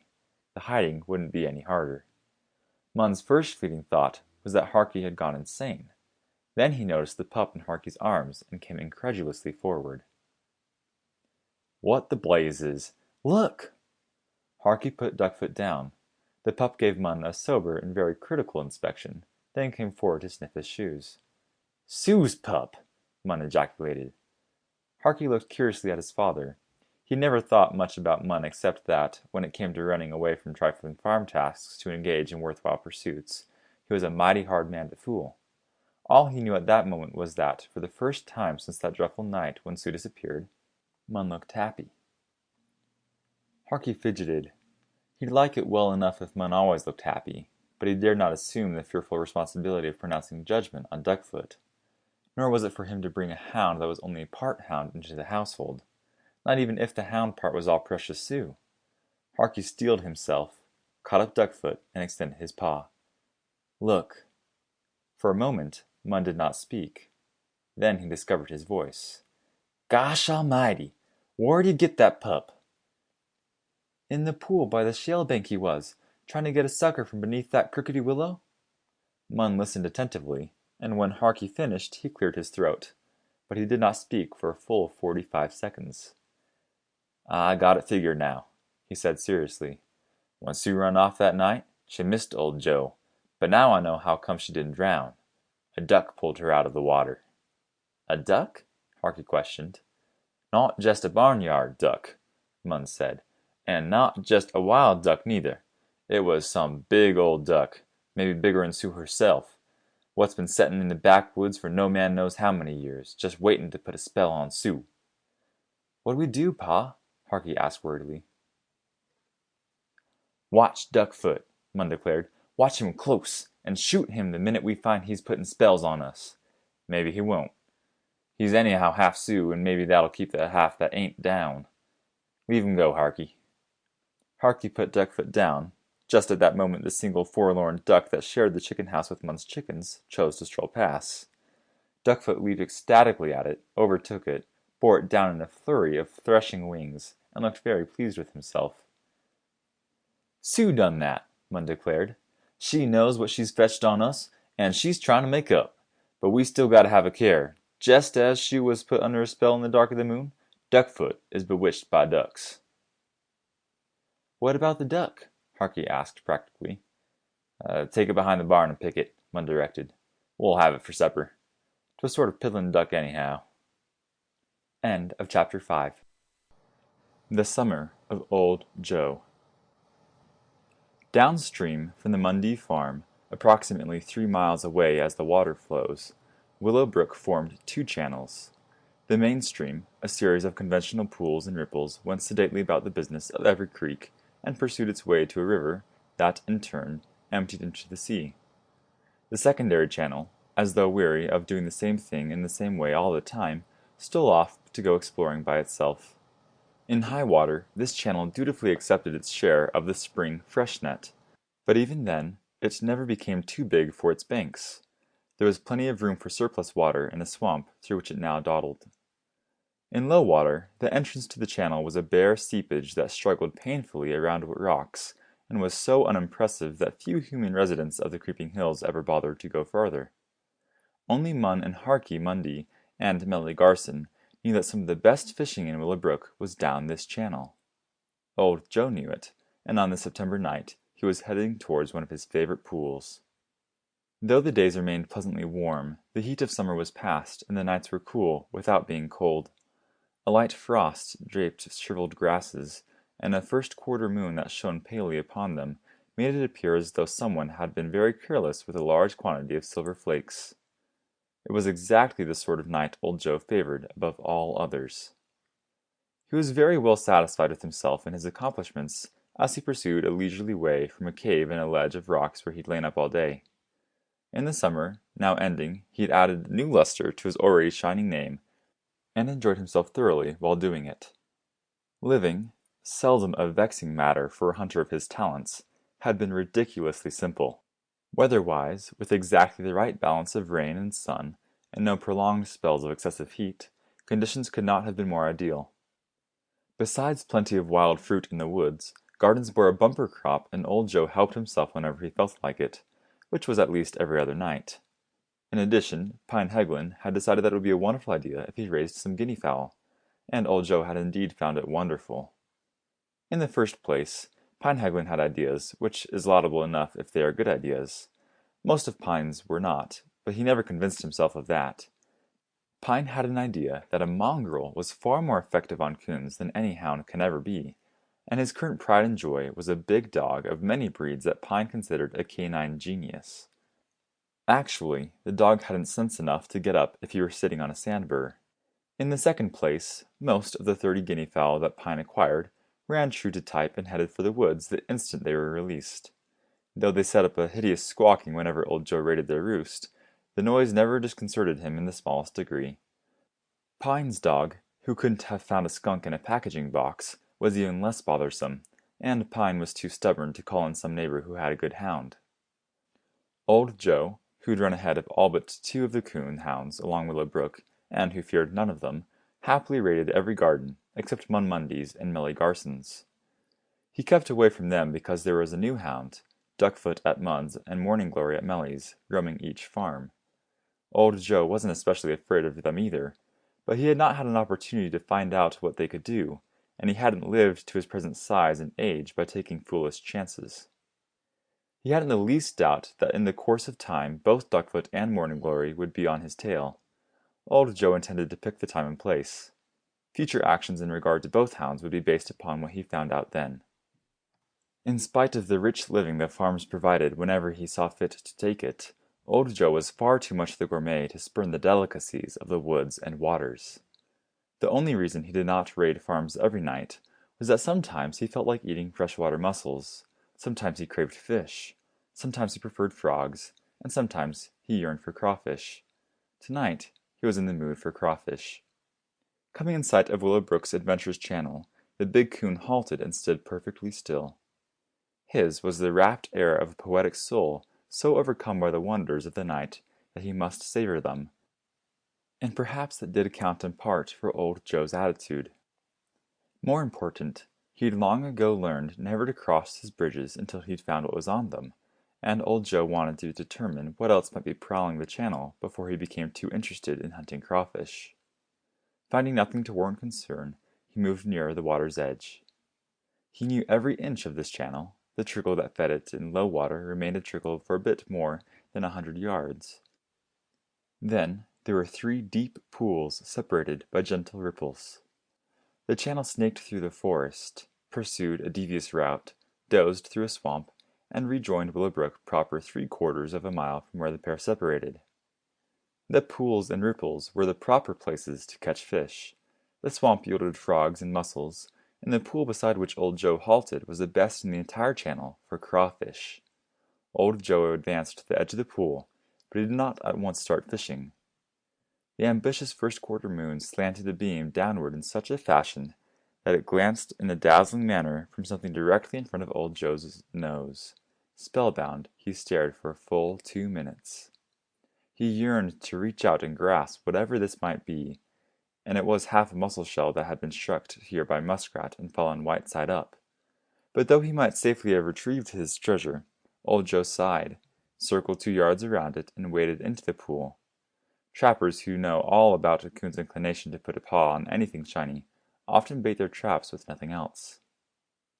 Once in the pool, Old Joe went about his fishing with a business-like precision born of vast experience. Crawfish, whose only means of defense are the pincer-like claws attached to their front end, back away from danger, and this bit of natural history was basic to Old Joe's hunting lore. He slid one front paw beneath each side of a small stone and was ready. There were crawfish under every stone in this pool. Whichever paw Old Joe wriggled, a crawfish would be sure to back in to the other. Before he had a chance to stir either paw, he withdrew both and sat up sputtering. Another coon was coming. As though it were not outrageous enough for a coon or anything else to trespass on a pool that Old Joe had marked for his private fishing, the stranger paid not the slightest attention to his warning growl.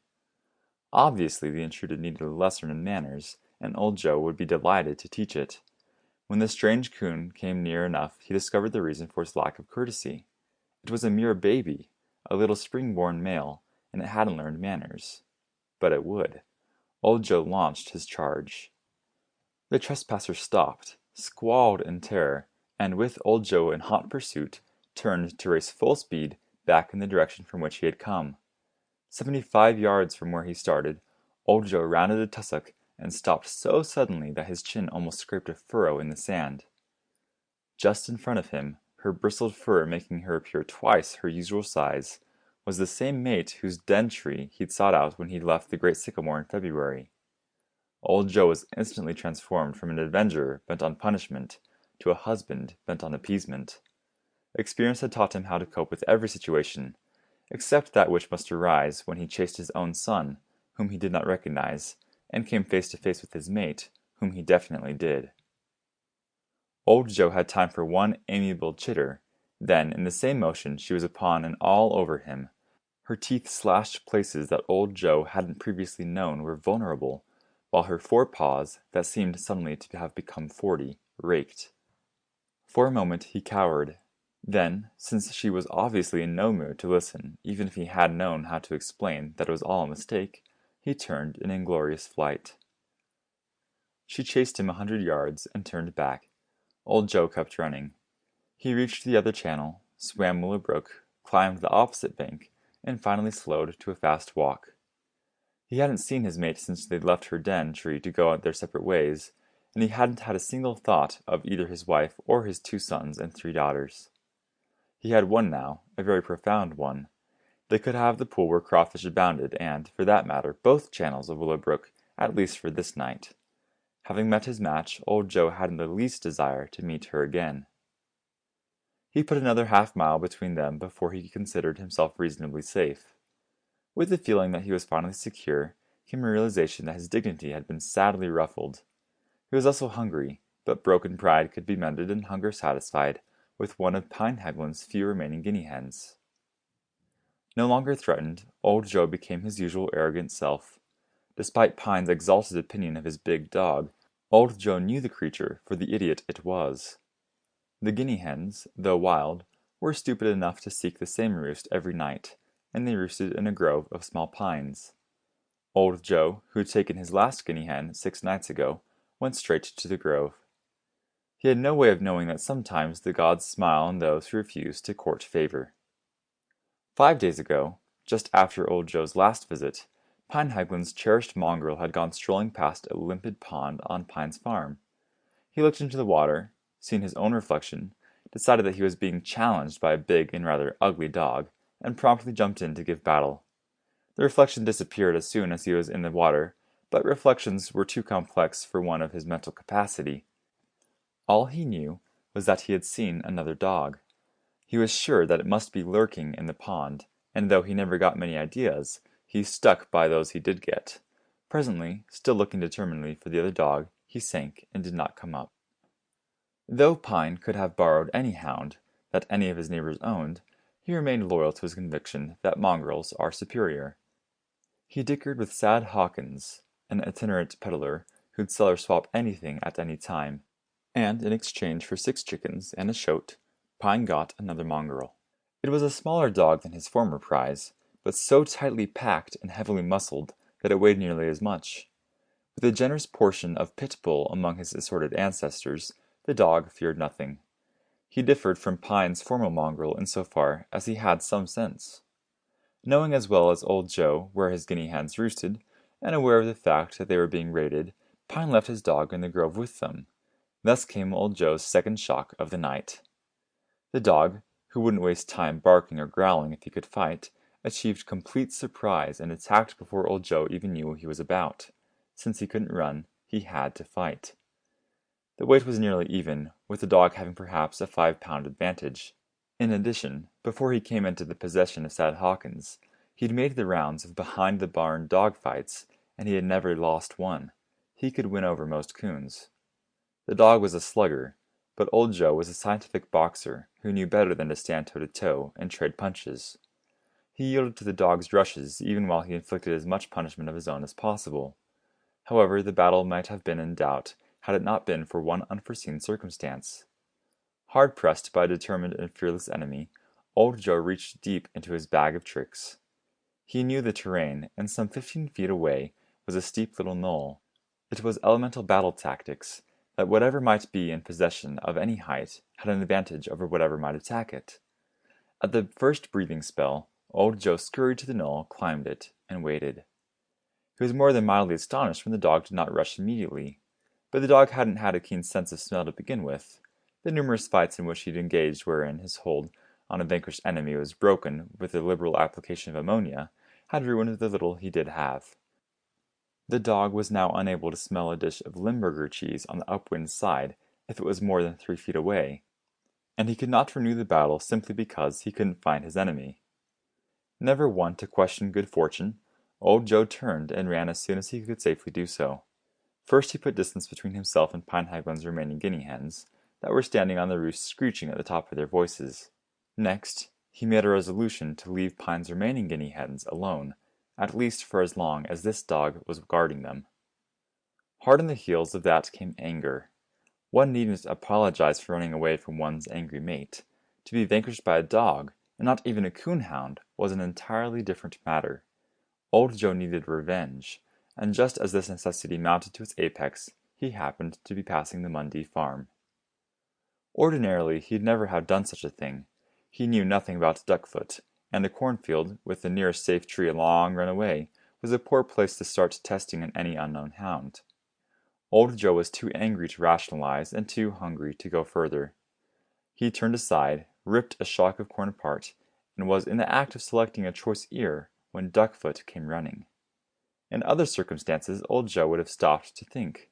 Duckfoot, who would have the physical proportions of his father, had almost attained them, but he was still very much the puppy, and he could have been defeated in battle.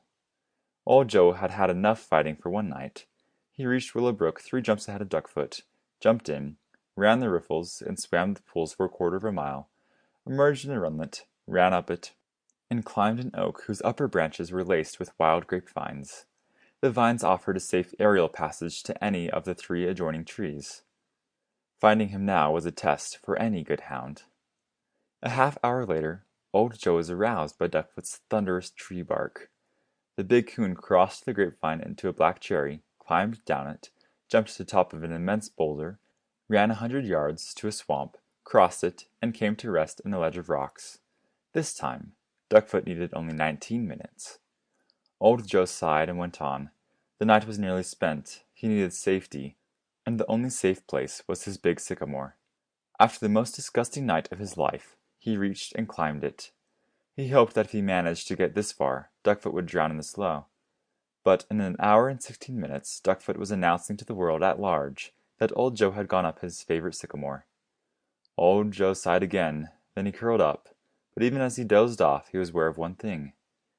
Duckfoot was a hound to reckon with. End of chapter 6. Miss Cathby. His books strapped together with a discarded bridle rein, and dangling over his shoulder, Harky Mundy placed one reluctant foot after the other as he strode down the dirt road. The events that culminated in this dreadful situation, returning to Miss Cathby's school at the crossroads, had for the past 3 days been building up like a thunderstorm, and, on the whole, it would have been easier to halt the storm. Every autumn, just after the harvest, Munn acquired firm ideas concerning the value of higher education for Harky, but never had Munn resorted to such foul tricks or taken such unfair advantage. Coming toward Tumbling Run foamed beneath a wooden bridge and hurled itself toward Willow Brook. Harky halted and rested both elbows on the bridge railing.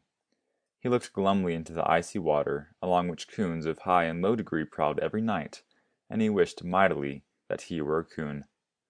Though even coons had their troubles, Harky had never known of a single one that had been forced to hoe corn, milk cows, feed pigs, pitch hay, dig potatoes, or do any of the other unspeakable tasks that were forever falling to the lot of human beings. But even farm chores were not entirely unbearable. In a final agony of desperation, his cause already lost, Harky had even pointed out to Munn that the fence needed mending, and hadn't he better cut those posts? "Blast it!" Munn roared. "Stop this minute trying to make a fool of me, Harky. You know as well as I do that the crows ain't going to be out to pasture more'n another 3 weeks. You need some book lore." Harky rubbed the heel of his right shoe against the shin of his left leg and wished again that he were a coon, even a treed coon. Being hound-cornered was surely preferable to becoming the hapless victim of Miss Ophelia Cathby. Grasping the very end of the bridle rein, Harky whirled the books around his head. But exactly on the point of releasing the strap and revealing the satisfying distance the books would fly, Harky brought them to a stop and slung them back over his shoulder. He sighed. Free to walk the 2 miles to the crossroads with Munn not even in attendance, Harky was anything but free to throw his books away and explore Tumbling Run. When he ran away from farm tasks, which he did at every opportunity, the worst he could expect was the flat of Munn's hand. But if he did not show up to school this morning, and for as many mornings hereafter as Munn thought necessary, he would never see his shotgun again. Harky lived again the inhuman scene wherein he had been subjected to torture more intense than any mortal should ever endure. Munn took the shotgun, locked it in his tool case, pocketed the key, and addressed Harky. "Thar, now just peg on to school, and I aim to see Miss Cathby and find out if you did. Hinge in on what she tells me, "Ya can have the shotgun back." Harky permitted himself a second doleful sigh. A man could take a hiding, even if it were laid on with a hickory gad, but a man might better lose life itself rather than the only gun he had, or could hope to get, at least in the foreseeable future. Munn was a man of his word. Harky saw himself in a fiendish trap, from which there was no faint hope of escape. He glanced at the sun, and from the length of the shadows it was casting deduced that it still lacked 45 minutes of 9 o'clock, the hour at which Miss Cathby called her classes to order. If he struck to the road, 45 minutes was at least 38 more than he needed to cover the less than a mile remaining between himself and the crossroads, but there were excellent reasons why he could not stick to the road.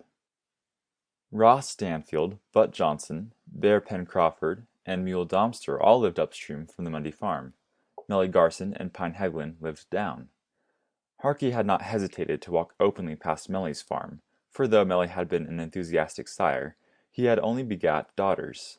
They were all pretty enough to be snatched up the moment they came of marriageable age, and the 4 oldest were happily married.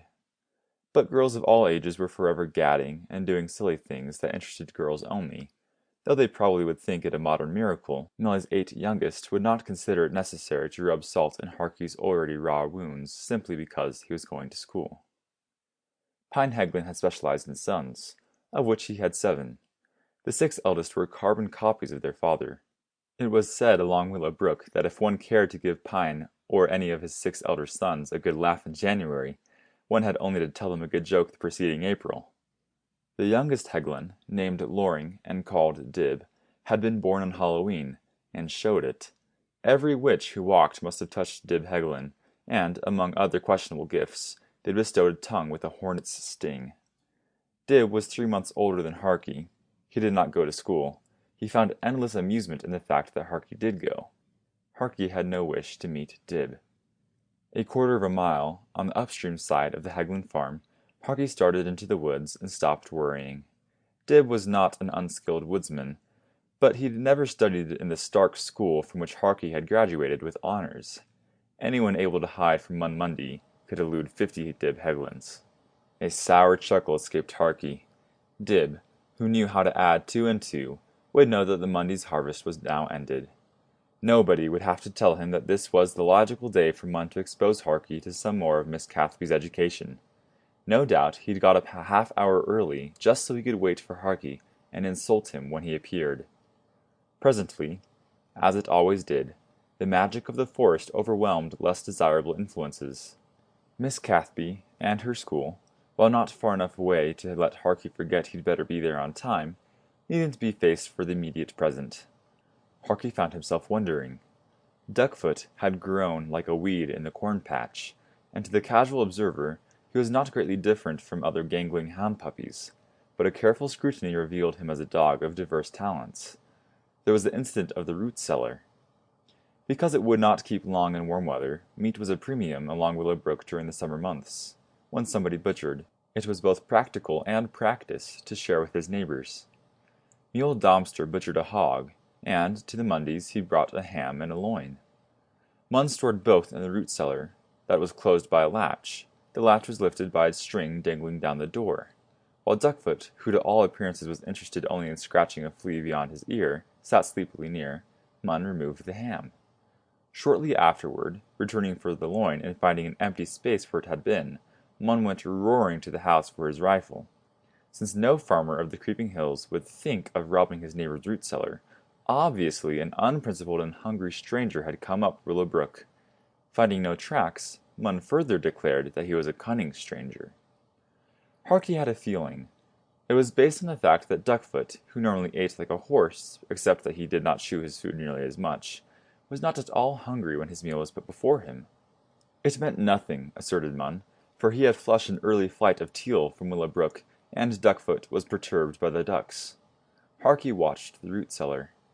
Evening shadows were merging into black night when Duckfoot padded to the door, reared, pulled the latch string with his teeth, and entered. Since Munn was sure to take a dim view on such going-ons, Harky never betrayed the thief. All he did was break the latch and replace it with an exterior latch that was not string-operated. That happened shortly before Duckfoot disappeared for a whole week. To be expected, said Munn, for wild ducks were passing daily now, and doubtless Duckfoot had gone in search of his father. But Harky had another feeling. He'd been with Duckfoot along Willow Brook, or near one of the ponds, when wild ducks flushed. Far from betraying his duck blood, Duckfoot had given them not the slightest attention. Could it be, thought Harky, that a coon, maybe, old Joe himself, had come raiding? Had Duckfoot trailed him, treed him, and stayed at the tree until he was just too tired and hungry to stay longer? Munn scoffed at such notions. He pointed out that Duckfoot was still a puppy who, as far as anyone knew, had never been on a coon's trail. So what could he know about running coons, especially old Joe? Harky was indulging in another pipe dream, even to think that a puppy, any puppy, would tree a coon and stay at the tree for a week. Precious Sue herself wouldn't have stayed that long. Harky knew only that Duckfoot was lean as a blackberry cane when he finally came home, and that he kept looking off into the forest. If he hadn't treed a coon, he certainly acted as though he had. In sudden panic, Harky realized that he had a scant 4 minutes left. He began to run, and he burst into Miss Cathby's school just as the last bell was tolling laggards to their desks. The school was a one-room affair flanked by a woodshed half as big as the school proper. Inside were the regulation pot-bellied stove, 6 rows of 5 desks each, a desk for Miss Cathby, and a plain wooden bench upon which the various classes seated themselves when called to recite. Behind Miss Cathby's desk was the blackboard. If it was not the ultimate in educational facilities, it was a vast improvement over the no school at all that had been at the crossroads until 3 years ago. When Harky ran in, his fellow pupils were seated. The first grade, consisting of the younger daughters of Melly Garson and Ross Stanfield, and the youngest sons of Butt Johnson and Mule Domster, was the largest. Thereafter the grades decreased numerically, but with an increasing feminine contingent. Boys old enough to help out at home could hardly be expected to waste time in school. Melinda and Mary Garson were in the 5th grade, Harky the 6th, and Mildred and Melly Garson the 7th and 8th. Miss Cathby smiled pleasantly when Harky came in. "Good morning, Harold," she greeted.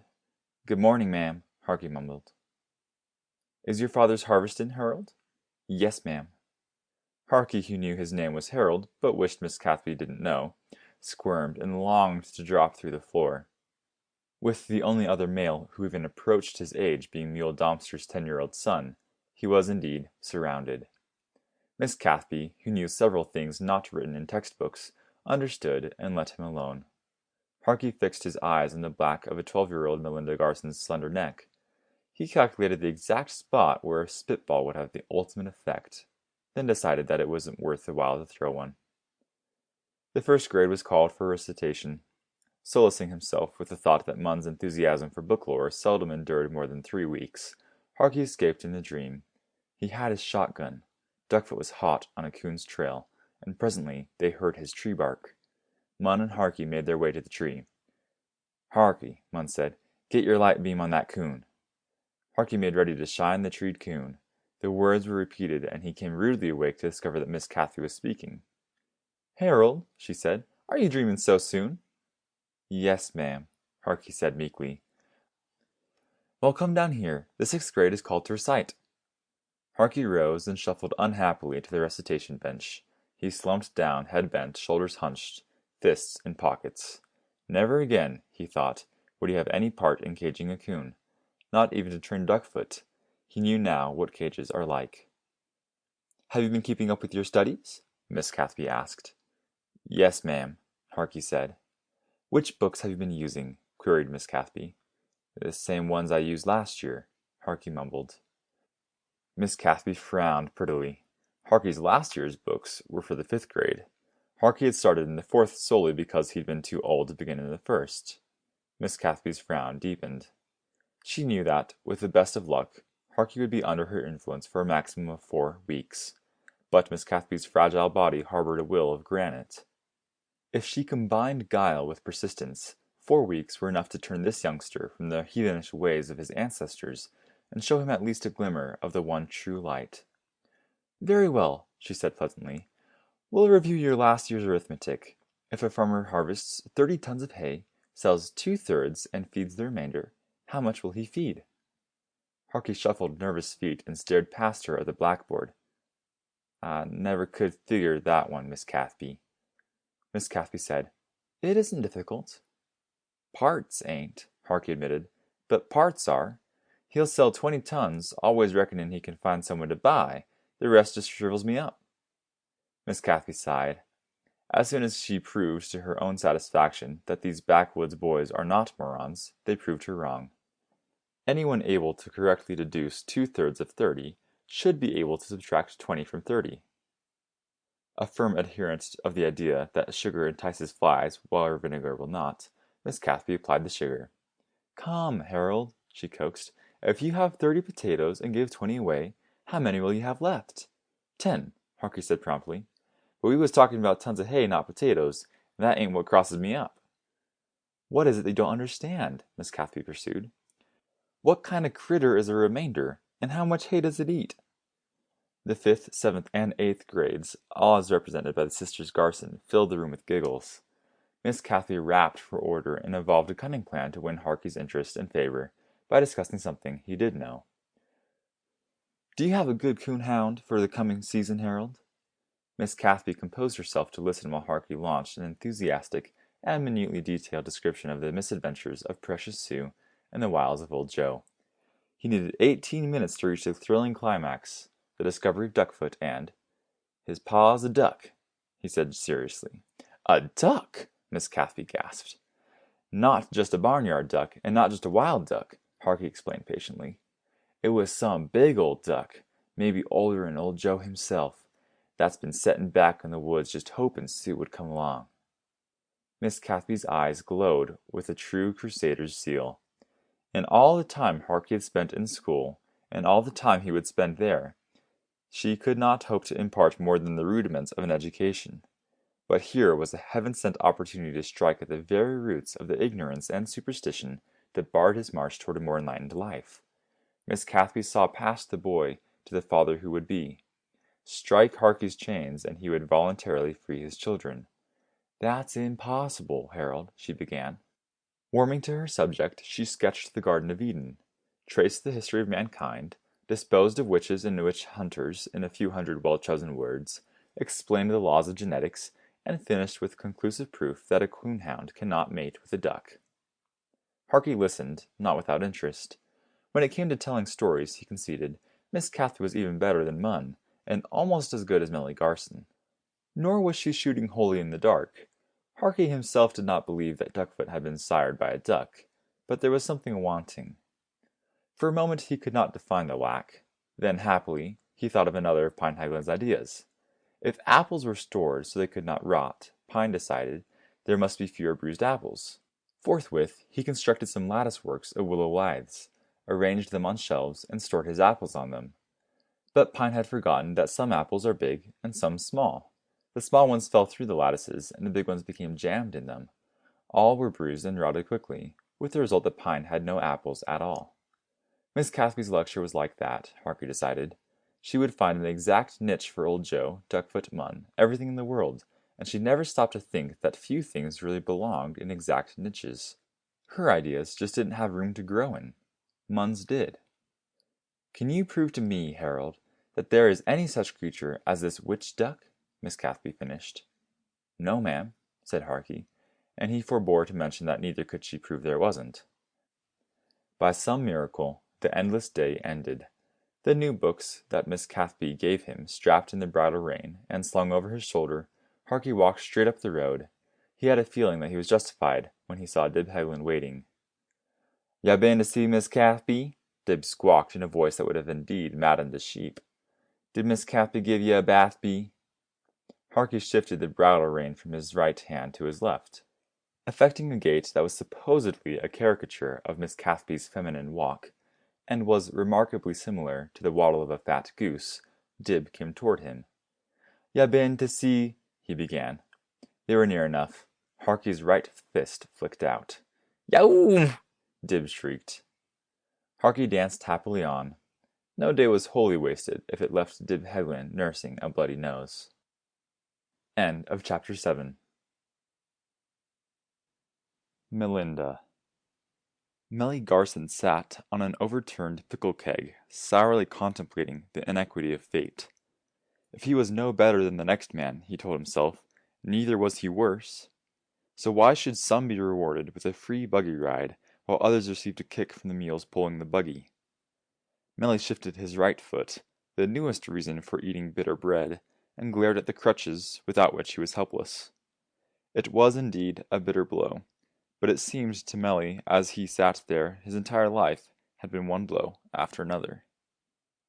Though he was the father of children, the very fact that there was no son among them was a desperate situation. How did one hand a coonhound, not to mention the mass of coon lore that Melly had acquired during his 67 years on Earth, down to a girl child? The lusty wail of a child floated out of the house. Melly shuddered, and only by exercising heroic effort could he refrain from putting his hands over his ears. It was not that he didn't love his daughters, and do for them as a proper father should, but did his 13th child, now yelling away in her crib, have to be a girl too? Melly ran down the list of his offspring: Marilyn, Maxine, Martha, Minerva, Margaret, Mildred, Minnie, Melinda, Mary, Maud, Marcy, Marcella, and finally, Michelle. There had been some hope they'd run out of M's, but he'd hoped that clear back when Mary arrived, and now hope was dead. He couldn't have thought of Michelle, but his daughters could, and that, he supposed, was no more than he deserved for exposing them to Miss Cathby's school. Melly often wondered if he'd been born in the wrong time of the moon. Maybe he'd even been born in a cow, but he'd never known whence came his talent for fathering girls, because by the time he started wondering, his parents had gone to their eternal reward, and it was too late to ask them. He sighed. 13 girl children were 13 facts of life that nobody could change. There were rare intervals, when they didn't all start talking at once, that it was even pleasant to have them around. But how to explain the rest of his misfortunes? Melly retraced the chain of events that had culminated in this stark tragedy. Morning Glory, his pup out of Ross Stanfield's Queenie by Butt Johnson's Thunder, showed every indication of becoming a rare coon hound indeed. Though Melly would have been satisfied had she inherited the talent of either parent, there were reasons to believe she combined the best of both. However, Glory must have some education, and tonight, this matchless autumn night, Ross Stanfield and Queenie and Butt Johnson with Thunder were meeting at Mundy's house. Had they planned a coon hunt, and that only, Melly would have contented himself with just being heartbroken. But Mun and Harky Mundy were going along with Duckfoot, and Melly had been invited to bring Glory. So, yesterday he'd been mule-kicked. Melly groaned in his misery. Glory and Duckfoot had an opportunity to learn their trade under masters such as Queenie and Thunder. Now Glory couldn't go, and what had Melly ever done to merit such catastrophe? No doubt Duckfoot would be there, and thinking of Duckfoot, Melly wondered why a little of the Mundy luck couldn't rub off on Melly Garson. It had been a terrible blow to lose precious Sue, but to stumble on Sue's pup, even if he was half duck, and to find that he probably would be as good as Sue ever was. How come the Mundys were so favored? Melly glanced bitterly around as a mule-drawn wagon came from behind the barn. Morning Glory wagged contentedly behind it, and 4 of Melly's daughters comprised the crew that was bringing in another load of corn. Melly fixed his eyes on Melinda.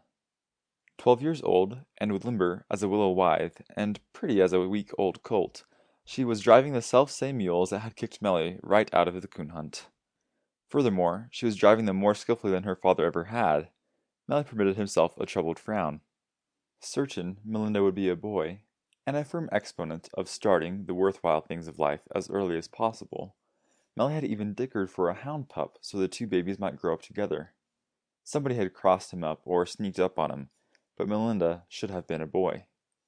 She could throw a rock straighter than Harky Mundy, catch bass while Melly himself couldn't lure them, handle in perfect safety mules that could kick flies off each other's ears, and were anxious to kick anything else. She could do everything most boys could, and do it better. If more was needed, Glory adored her with a passion few hounds bestow on any human. Melinda backed the wagon into the barn, and as her 3 sisters started to unload the corn, she unhitched the mules and drove them to their stable. A fiendish plan formed in Melly's brain. Girls were about as welcome on a coon hunt as bees at a sewing circle, but why should Melly do all the suffering? Melinda came out of the stable and floated toward the house. Melly came to a decision and called, "Melinda!" She danced to him on feet that never seemed to touch the ground. Yes, Pa? Ross Stanfield and Bud Johnson will be at Mun Mondays come evening. They're going to take Duckfoot on a coon hunt. How'd you like to go with Glory? Pa, you mean it? Sure, I mean it, honey. She stooped and kissed him, and suddenly, Melly felt sorry for unfortunate fathers who do not have at least 13 daughters. Making himself as small as possible, Harky Mundy kept his fingers crossed and hoped Mun had forgotten he was alive. Everything had worked out so much better than he dared hope, but surely there must be some mistake. After 11 days at Miss Cathby's school, he was ready and unwilling to begin the 12th when he happened to glance toward the pasture. He himself, after helping milk them at 5:30, had turned the cows out. But though he turned all 6 out, only 5 remained. Old Brindle, Mun's ornery cow, had decided to take herself for a walk. It was nothing that could be ignored. Old Brindle was fast as a deer, and if she decided she'd had enough of human society, she'd be as hard to catch. You best help me get her, Mun said. Yes, Pa. They had scarcely left the house when, apparently having decided that the free life is for those who want it, old Brindle jumped back into the pasture she just jumped out of. But instead of turning on Harky and roaring for him to be off to school, Mun said nothing at all. It had been as easy as that, which is why Harky worried. Though it was hard even to imagine Mun's having thoughts to spare for Miss Cathby and her school with a coon hunt coming up, dismal experience had taught Harky that it was easier to forecast the next skip of a sand flea than to anticipate Mun. Until he knew exactly how the wind was blowing, Harky thought silence was not only golden, but silver, gold, and diamonds. If Mun was thinking about sending him back to school he would go. If he was not, an incautious word might start him thinking. Harky watched furtively as Mun put on his coon hunting pants, boots, and curled the brim of his coon hunting hat. Then he went to the toolbox for his coon hunting axe. Harky, he roared, what's your shotgun doing in my toolbox? Why, Harky hoped he appeared innocent. Is it in there, Pa? Get it out. Harky drew his first easy breath since old Brindle's escape. If Mun had forgotten why he'd confiscated Harky's shotgun, he'd forgotten about school. The ordeal was over, at least for this year, and Harky was free to concentrate on important matters. For the immediate future, the only matter of importance consisted of wishing it was night so they could go coon hunting. Evening finally arrived, and, with Queenie and Thunder at their respective heels, Ross Stanfield and Bud Johnson arrived with it. The older hounds sneered in their own fashion at Duckfoot, who enthusiastically sneered right back and curled up on the porch. None of the men, as yet, knew that Melly was sending his daughter to substitute for him.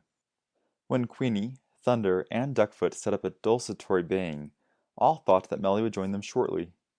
To do so, he would follow the prescribed etiquette of the creeping hills, which involved opening the door and walking in. When Melly did not enter, but someone knocked, the 4 hunters first looked astounded. Then they looked at each other. It was Harky who decided that one way to find out who was knocking would be to open the door. His astounded bellow made Queenie cringe and sent Thunder slinking from the porch. What in Tunket do you want? Hello, Harold, Melinda trilled. She was dressed in the boys' trousers she always wore except when she went to school, a boys' shirt which immediately gave the lie to the theory that girls can't wear boys' clothing and look like girls, and a denim jacket. Her feet were encased in an old pair of shoes, and a boy's hat was pushed back on her saucy black curls. Without a second glance for Harky, she walked past him into the kitchen. Pa's been meal-kicked and can't come, she announced. I brought Glory. Right kind of ya, said Mun. We'll take good care of her and see she gets back. Oh, I'll take her back myself, Melinda said. Pa will expect it. Nice of you to offer, said Mun. But Harky and me, we sort of batch it here. The house ain't rightly fixed for a girl to stay in, and we may be gone all night. Don't you worry about that, Mr. Mundy, Melinda reassured him. I'm going hunting with you. Harky gagged. Melinda turned to face him. You sound as though you've been eating green apples, Harold, she said sweetly. Have you? Why don't you go home? Harky, Mun roared, but not very loudly. Mind your tongue. Thank you, Mr. Mundy, Melinda said, with the barest hint of a sob in her young voice. You do want me along, don't you? Well, Munn stammered and appealed to Ross Stanfield. We do want her along, don't we? Well, Raw aped Munn and looked at Butt Johnson. Butt stuttered. Why, and fixed his gaze on Harky. There, Melinda said triumphantly. The other three want me. Now what do you say? Hope you fall in the mud. Harold! Melinda wrinkled her distinctively fetching nose. How terrible! Hope you fall in the mud and I'll stomp on your head if you do, Harky said. Harky! This time Munn voiced a full-throated roar. Mind your tongue! Let's get coon hunting, Ross Stanfield choked. Let's do anything as long as we get out of here. End of chapter 8. Old Joe up. Ross Stanfield with a lantern, Butt Johnson with a torch for shining treed coons and a .22 rifle for plinking them out of the trees, Munn with his coon hunting axe, Melinda with serene self-assurance, and Harky with a miserable feeling that it couldn't be very long now before the whole world went to pot. They set off through the night. Misery was Harky's only feeling. If he had another, he told himself sourly, he wouldn't dare put stock in it. When girls horned in on coon hunts, anything could happen, and it probably would. Harky comforted himself with thoughts of what can happen on coon hunts. He had a soul-satisfying vision of a cold, wet, mud-spattered, and hungry Melinda wandering through the night pleading for Harky to come to her succor. Harky heard, but he let her wander to the last possible second. Then, just as she was about to sink into mud from which she would never rise, had it not been for valiant Harky, he lifted her to her feet, took her home, and scuffed scornful feet on Melly Garson's threshold. There, he heard himself saying, let that teach you that girls ought to never horn in on coon hunts. Harky breathed a doleful sigh. Delightful as this mental image was, in no way did it erase the fact that the girl had horned in on a coon hunt. Harky sought solace by tearing his thoughts away from Melinda and fastening them on something pleasant. He considered the 4 hounds. Queenie was a slow and methodical worker who had never been known to lose a trail she started. Of course, they did not get every coon Queenie started. Some went to earth in rock-bound burrows, and some escaped by devious means. Queenie, who tongued on a trail, was one of the few hounds who'd followed old Joe to his magic sycamore. Glory, as yet untried, might and might not adopt her mother's hunting style. Duckfoot, neither Harky nor anyone else had any reason to believe that he'd already tracked old Joe to his sycamore, was another unknown quantity, insofar as his own special way of hunting was concerned. But Harky had no doubt that, after adequate training, Duckfoot would shine, and Glory would do well enough.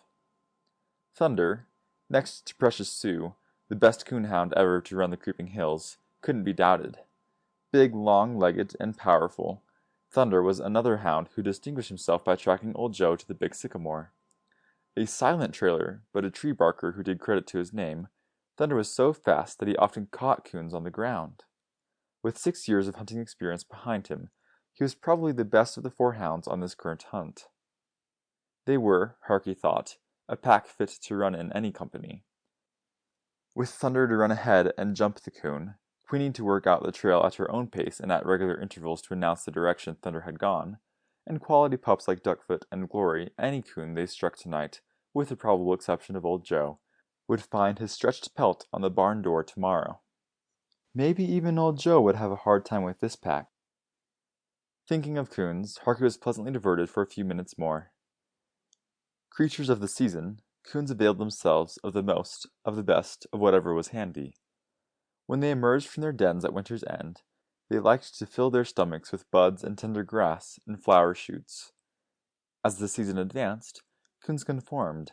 They never spurned vegetation if it was to their liking, but as soon as the spring freshness subsided, they did a great deal of fishing and frog, crawfish, and mussel hunting. When gardens started to bear, the coons varied their diet with green vegetables. As they ripened, both wild and domestic fruits received their attention of properly brought-up coons. They were always ready to raid poultry.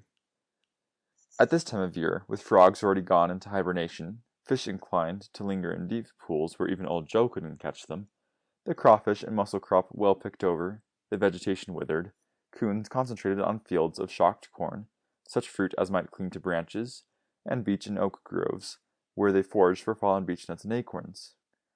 It was to the beech grove that Ross Stanfield led them. The black thunderheads that had been surging through Harky's brain changed suddenly to a sky of dazzling blue. Rubber boots were not unknown among coon hunters of the creeping hills, but except by a few eccentrics, they were unused. A man trying to make time to a tree-barking hound did not care to be slowed by boots. Harky licked his lips.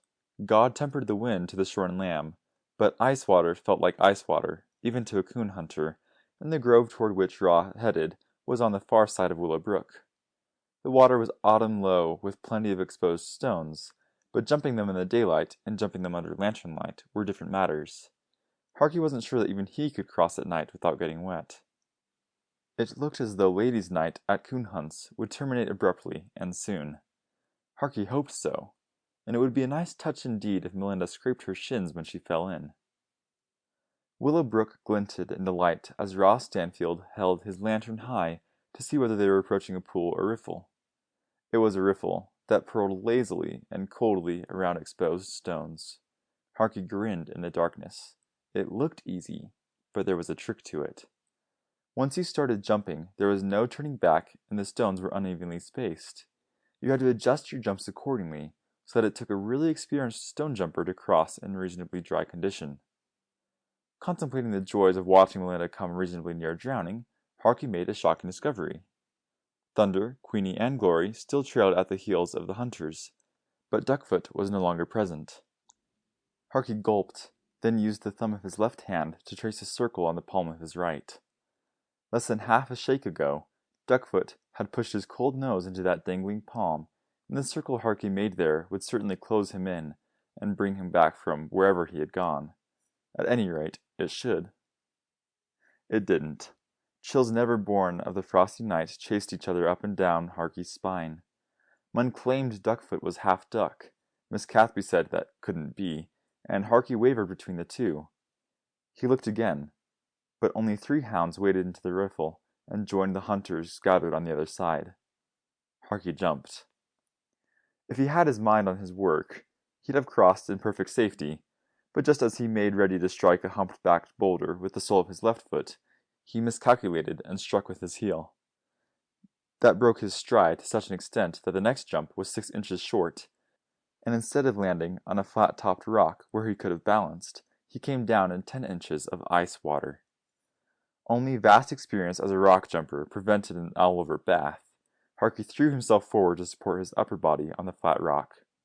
Then, since it was impossible to get his feet any wetter than they were, he waded the remaining distance. "Really, Harold," said Melinda, who was dry as a shingle under the July sun, "you do that rather clumsily." Harky made a mental note. It was easy to work the pith of an elderberry stick. Small stones were plentiful. One of the latter, placed in the mouth and blown through the former, was never forgotten by anyone with whom it collided. The next time Harky attended Miss Cathby's school, Melinda was in for an unforgettable experience. For the moment, since he could do nothing else about her, he could imagine she wasn't along. Harky turned his back on Melinda and addressed Munn. "Duckfoot's gone."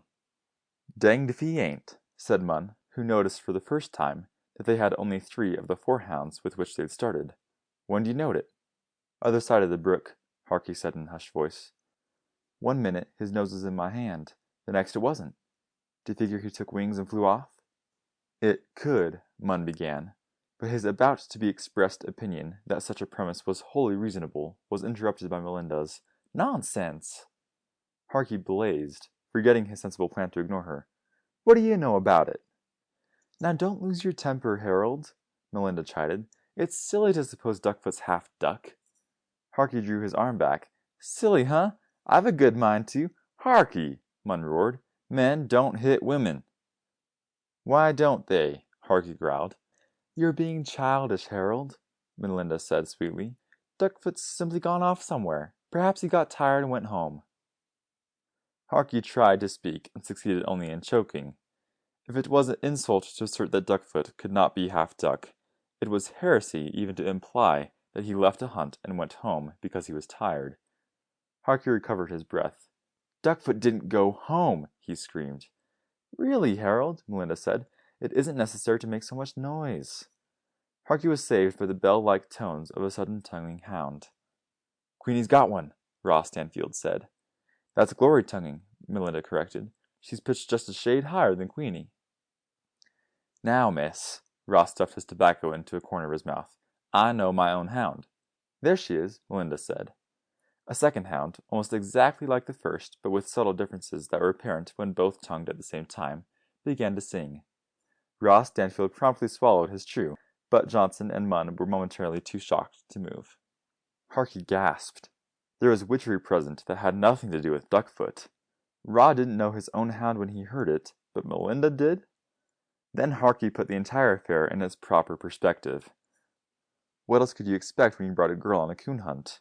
Ra was just so shook up that he might be pardoned for failing to recognize Queenie, even if he saw her.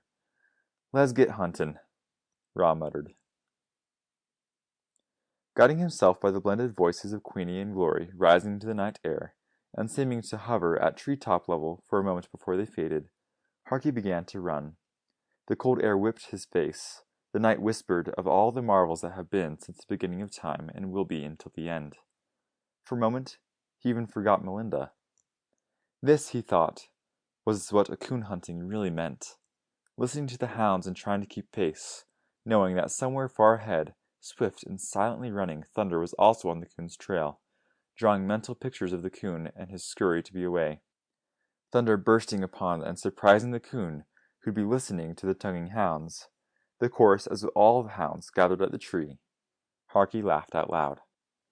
Now he knew what a running deer knew, he told himself, and almost instantly the swiftest deer seemed unbearably slow. He was the wind itself, and he exulted in the notion that the other plodding humans, who would surely be running, would just as surely be far behind. They hadn't had his experience in running away from Munn.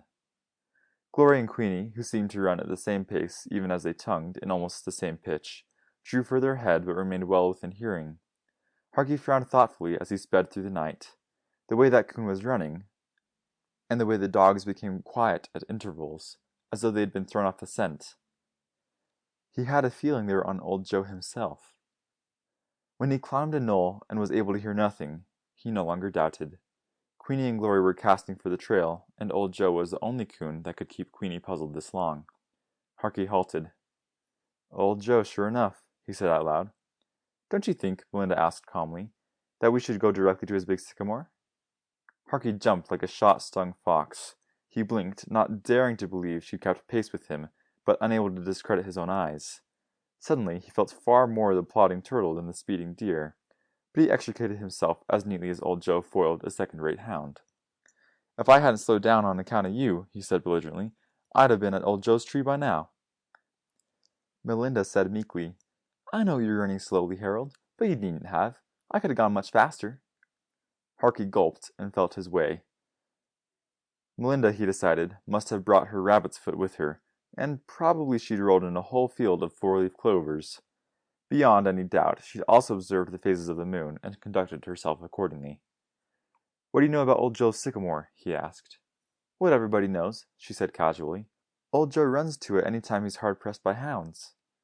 "He's probably lost 1,000 coons and 2,000 hunters at that tree," Harky said. "Poof!" Melinda scoffed. "There haven't been 1,000 hounds and 2,000 hunters in the creeping hills during the past 100 years. Old Joe's been prowling that long," Harky declared. "Rubbish," said Melinda. "He's just a big raccoon who's smart enough to climb a tree that can't be felled or climbed. Even my father believes he's been here forever, but you should know better. You've been taught by Miss Cathby." Harky sneered. "Miss Cathby don't know nothin' about nothin'." "Harold!" Melinda was properly shocked. "Don't you dare talk that way about Miss Cathby." "Ha!" Harky crowed. "I'll—" The battle that might have resulted from this impact of Miss Cathby's education with the lore and legend of the creeping hills was forestalled when two hounds began to bay at old Joe's sycamore. They were Thunder and Duckfoot. End of chapter 9. The Fall of Munn. Old Joe left his daytime den, a burrow beneath a hump-backed boulder, half an hour after nightfall. He paused for a moment in the exit he'd chosen, one of the three leading from the den, to twitch his whiskers and wriggle his nose. As usual, he wanted to determine what was in the wind before going down it. There was nothing, or at least nothing that called for more than ordinary caution. Old Joe chittered contentedly to himself. Except for the one bad night, when everything went wrong, and he'd finally been chased up his sycamore by Duckfoot, he had enjoyed a successful season indeed. Corn had been plentiful, crawfish and mussels abundant, poultry careless, and enemies few. Some of those that had threatened would have been considerably better off if they hadn't. Notable among them was Pinehagwin's fighting dog. Smarting from that unexpected encounter when he'd returned to steal one of Pine's guinea hens, and been so desperately pressed, old Joe had chosen his time and gone back to Pine's house one night. The dog rushed. Old Joe scooted away. After a pathetically short chase, the dog bayed him. The dog, however, lacked a full appreciation for the property of bees, and old Joe had let himself be cornered on one of Pine's beehives.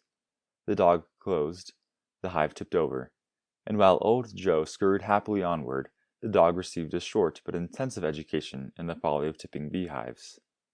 Bees did not bother old Joe. Even in summer his fur was long enough to protect him, and whenever he felt like it, which was whenever he wanted some honey, he raided beehives. Now with a blanket of fat beneath his glossy fur, he was all ready for the wintry blast that would send him to bed in his big sycamore. Between now and that uncertain period when bitter winds blew, there was considerable living to be done. On this particular night, the first order of living involved something to eat, and old Joe was in the mood for beech nuts. They were so tiny that Melinda Garson might have held 50 in the palm of her hand and still lacked a handful, but they were delicious, and along with acorns they spread a bountiful autumn table because they existed by the billion. When frost opened the pods and wind rattled the branches of the beech tree, the sound of beechnuts pattering into dry leaves was not unlike the sound of a violent rain. Having chosen his menu for the night, old Joe had only to decide which of the many beech groves offered the easiest pickings with the greatest advantage to himself. He finally selected the one bordering Willow Brook and just opposite Mundy's farm. There were various reasons for his choice. First, the grove was in a sheltered area, which meant that its pods ripened later than those that were exposed to the first frosts and heavy winds. Therefore, it would not be so thoroughly picked over, and it would still be dropping nuts in abundance. Second, this grove always produced a lush crop. But old Joe's most compelling reason for his choice was that the grove was infested with squirrels, who had been frantically gathering the beechnuts ever since they began to drop, and storing them in hollow logs, stumps, crevices, and any other place available. It was no part of old Joe's plan to scrape in the leaves and gather his dinner nut by nut, when a little investigation was certain to uncover a cache that might contain from half a pint to a couple quarts of beechnuts, already gathered by some industrious squirrel. His campaign mapped, old Joe proceeded to execute it. The autumn night posed its usual charms, but hunger took precedence over aesthetic inclinations.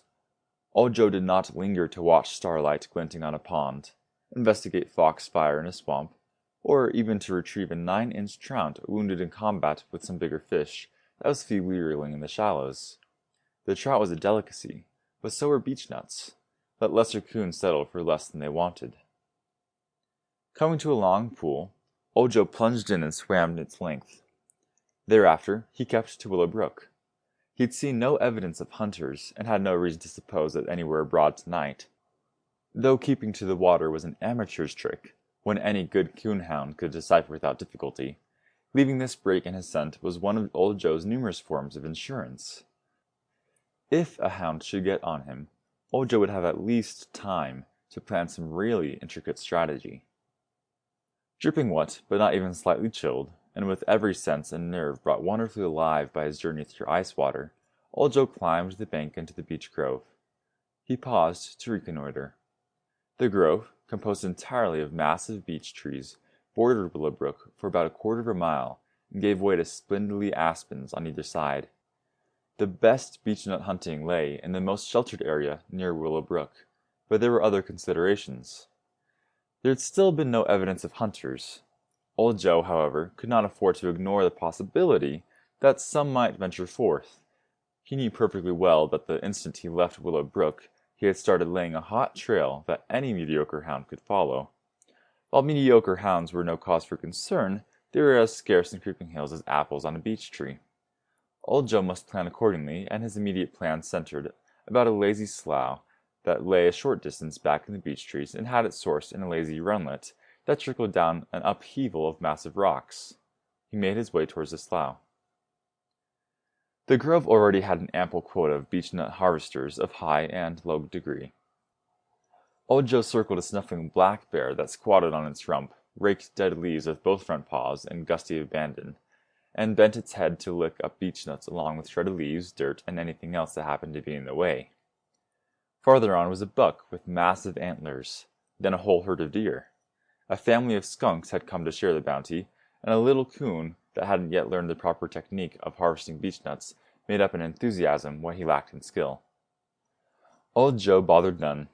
The bear and the deer were too big, the skunks too pungent, and he couldn't be bothered with callow little coons.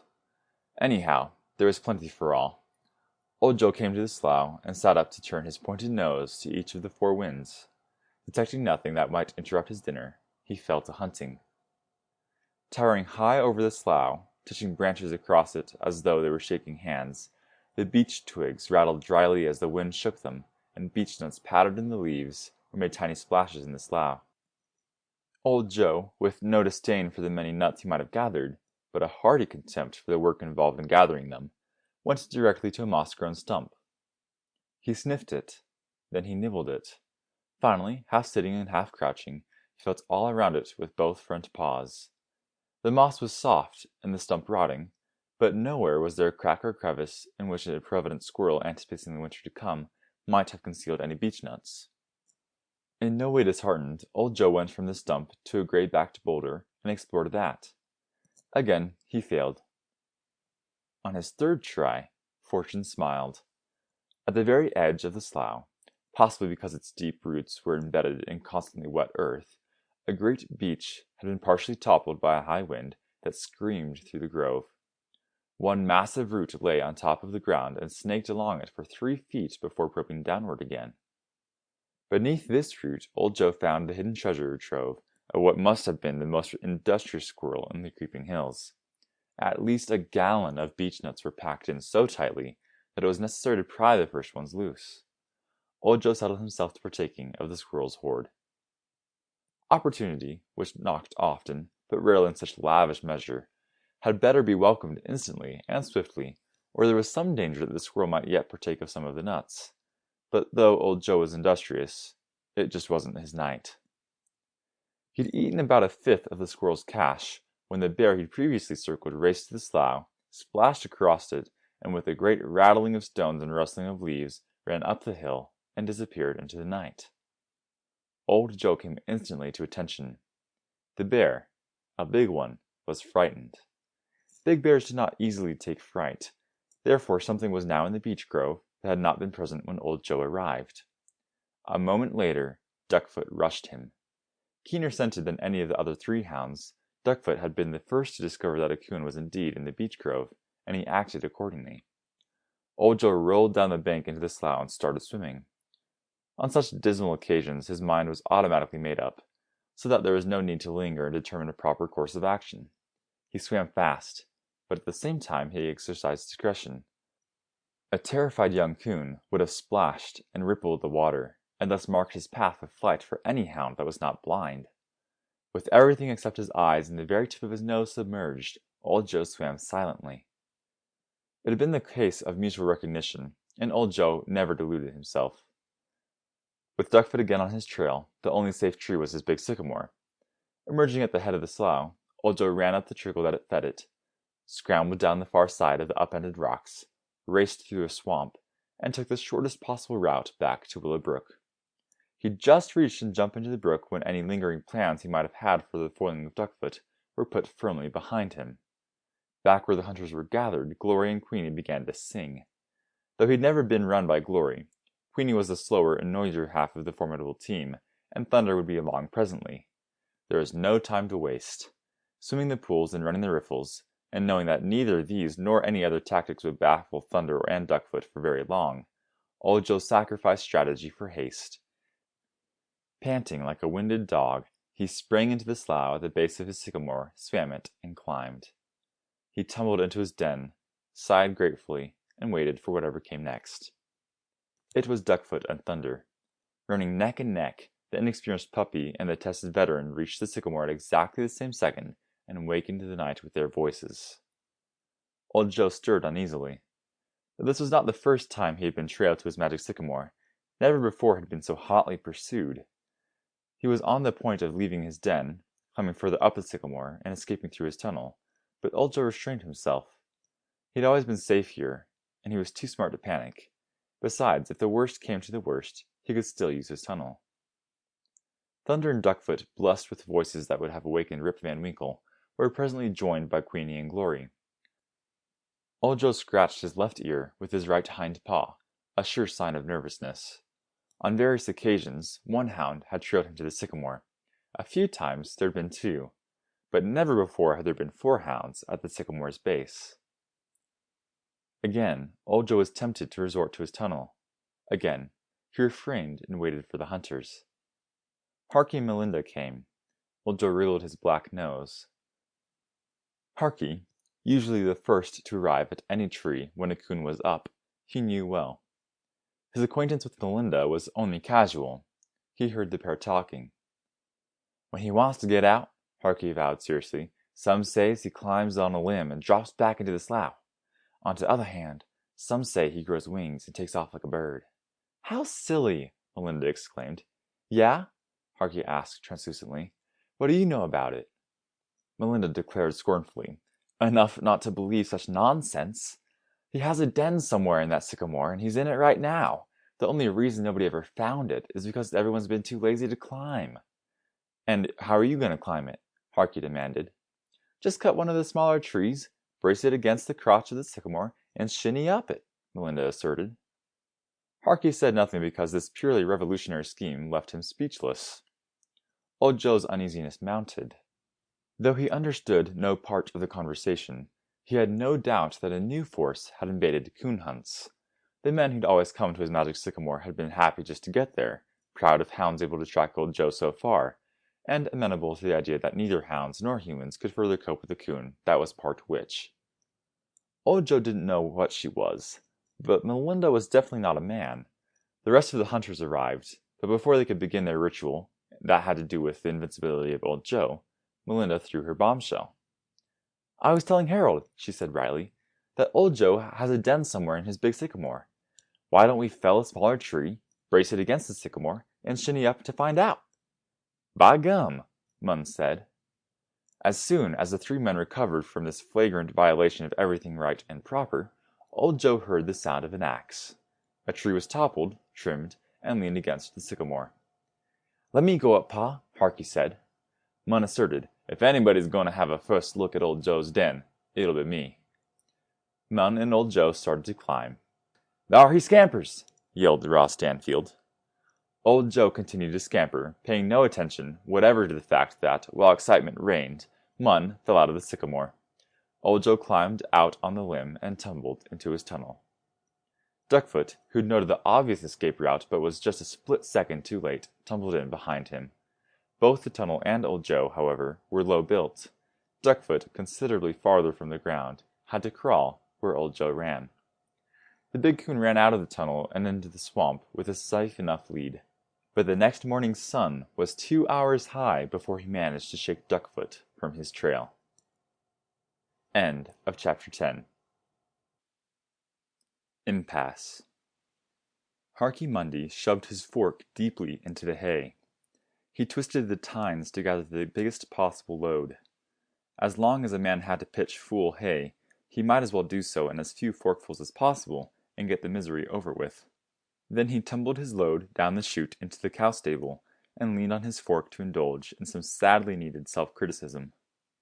Munn sat in the house with a broken leg, and that was a bad thing, though on the whole it was easier to endure than Munn's ruptured temper. However, Munn's temper was an abstract affair that might erupt at any moment, while a broken leg was distinctly concrete. Harky told himself that anything so indisputably tangible should never beset Munn. Still, had it been wrought by Providence? If Munn had not tried to climb Old Joe's sycamore, he wouldn't have fallen. If he had not fallen, he wouldn't have broken his leg. He should not have had such a thing, but he had it. and by all the rules of logic, Harky should have achieved the ultimate ideal. With his legs splinted and bound, Mun's current living space was restricted to the chair upon which he sat all day long, and the cot upon which he lay all night long. Harky had been prudent enough to remove from the sweep of his father's arms all sticks of firewood, dishes, hatchets, knives, and anything else Mun might throw. Let Mun roar as he might, and did, whenever Harky was in the house, roaring broke no bones. For the first time since he could remember, Harky had no need to outwit his father in order to do as he pleased. Of course, there were some tasks one did not avoid. Livestock was incapable of caring for itself, and Harky was too close to the earth to let any living creature suffer for lack of attention. It was far better to butcher it, an idea Harky had played with, but no matter how long the winter might be, 2 people couldn't eat 6 cows, 4 pigs, and 69 chickens. There'd always be the horses left anyway. Grimacing as he did so, Harky pitched another forkful of hay down the chute. Livestock should really be taught to eat coon meat, so a man, with complete freedom of conscience, might spend all his time hunting coons. Maybe if cows ate something besides hay, they wouldn't be such fools. Harky thought suddenly of the last time he'd attended Mrs. Cathby's school, and shuddered. One of Miss Cathby's unswerving goals embraced assailing the minds of her students with literature other than that which their fathers might exchange behind the barn, and to that end there was a daily reading. Most of it was not unendurable. All Harky had to do was think about coons and look as though he were paying attention. On this particular day, however, he had been unable to think of coons, and was forced to listen while Miss Cathby read a poem all about new-mown hay on a bright June day. Harky shuddered again, and pitched furiously until he had all the cows could eat. He jammed his fork into the hay and scrambled down the ladder to the barn door. Formal education could mean the ruin of a man if he didn't watch out. Miss Cathby had enthused about the poem and its author. But in the first place, hay was not harvested in June. It wasn't even ripe until July, and whoever wrote so touchingly of new-mown hay had never stood under a furnace-hot sun and pitched any. Duckfoot, who had been waiting in the chaff on the barn floor, sidled up to Harky. Harky let his dangling hand caress the big dog's ears, and he tried to do some thinking about Duckfoot. But thoughts of hay just naturally started him thinking about corn, and the Monday corn was still in the field where it had been shocked. Therein lay a major point of friction between Mun, who demanded that it be brought in, and Harky, who wouldn't bring it in. He'd long had his own sensible ideas concerning the proper way to run a farm, and bringing in shocked corn did not come under the category of sense. There were arguments pro and con, and pro was summed up by the fact that if it was not properly harvested, there would be neither corn for winter feeding of pigs and chickens, nor husks for bedding. This argument, Harky admitted, was not without a certain validity, but opposed to it was such an overwhelming weight of evidence that any value it might possess was puny indeed. Though unintended corn could not suffer as neglected animals would, Harky would endure untold agony if he first had to haul it to the barn and then husk it. If pigs and chickens had nothing to eat, they could always be eaten, thus solving the twin problem of caring for them and satisfying one's own appetite. Corn in the shock lured coons, but not even old Joe could break into a corn crib. The corn would stay in the shock. It was, or should have been, a cause for leaping in the air, clicking one's heels together and whooping with joy. Unafflicted by any such desire, Harky stirred nervously and wondered at himself. There was no special age at which a man started slipping, and if he found no delight in ignoring tasks Mun ordered him to do, he was already far gone. Suddenly, it occurred to Harky that there had been no particular pleasure since that night, a week ago, when they had old Joe up and Mun fell out of the sycamore. Harky hadn't even wanted to go coon hunting. And then he knew. Knowing, he trembled. Coon hunters of the creeping hills had flourished since the first hunter brought the first hound, because they did things properly, and the proper doing was inseparably bound to a proper respect for the art they pursued. There just hadn't been any trouble. Until the first time a girl horned in. Ross Stanfield and Bud Johnson had helped carry Mun home. Then, understanding the fearful consequences of Melinda's heresy, they'd summoned Queenie and Thunder to heel and hadn't been seen since. Shaken from the tips of his toes to the end of his shaggy hair, Harky needed another 15 minutes before he could muster strength to start milking.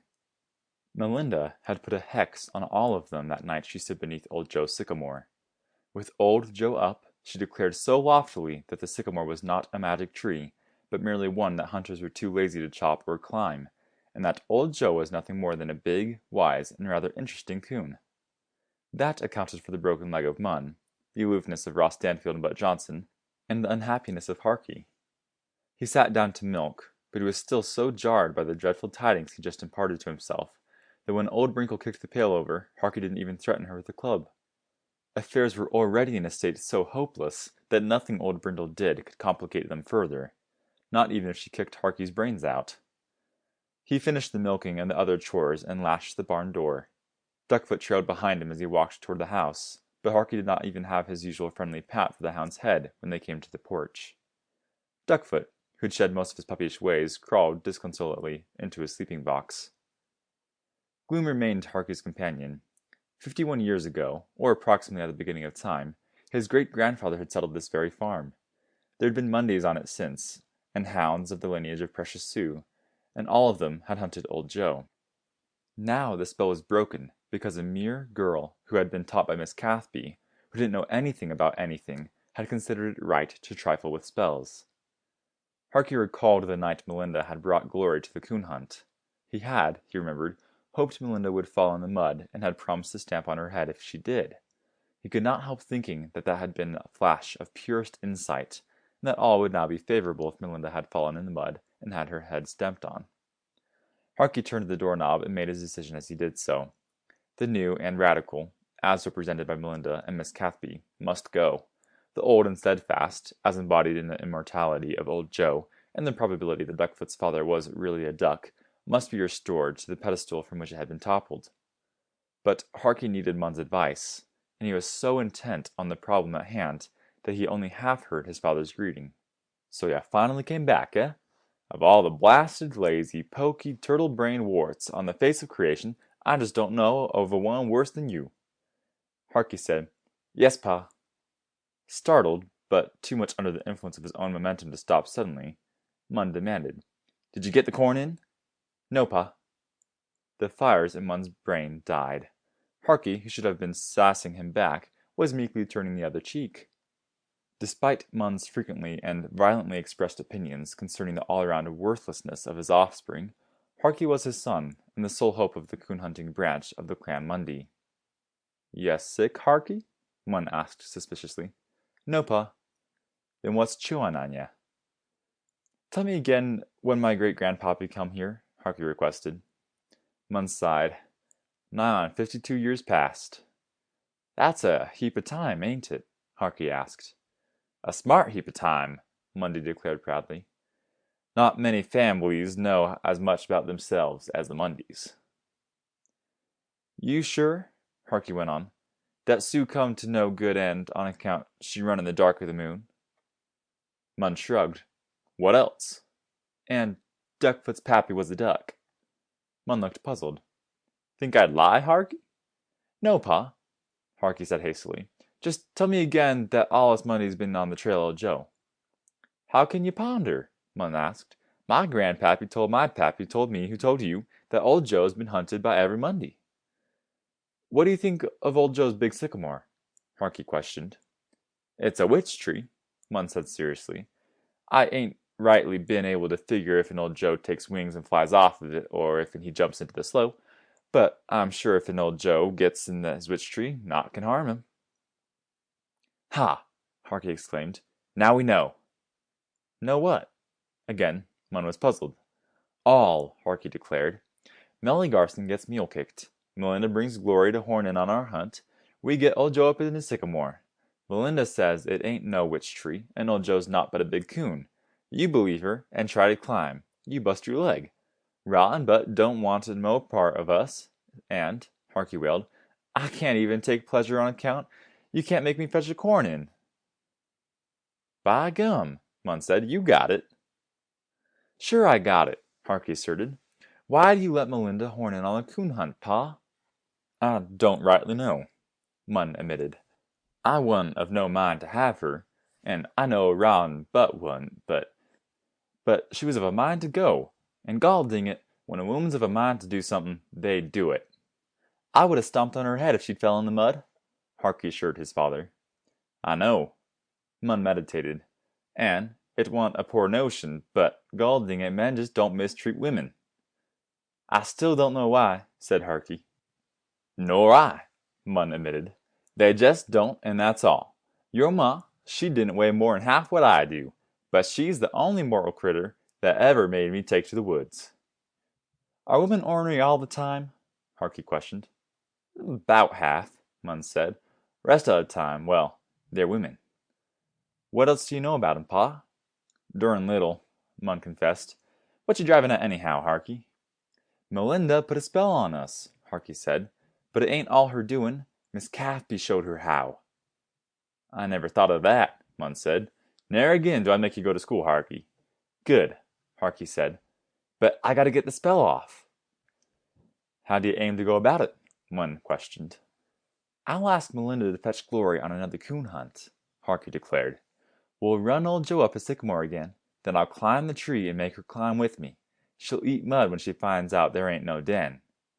Harky, Mun said joyously, your great-grandpappy would be right proud of the way you talk. End of chapter 11. Harky's plot.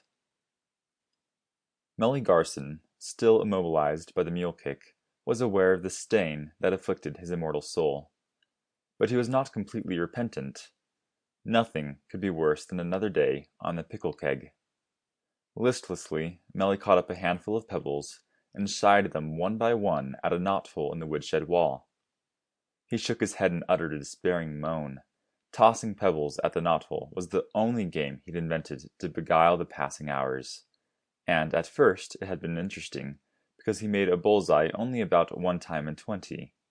Now it seemed that every pebble he tossed sailed through the knothole as naturally as a trout swims up riffles.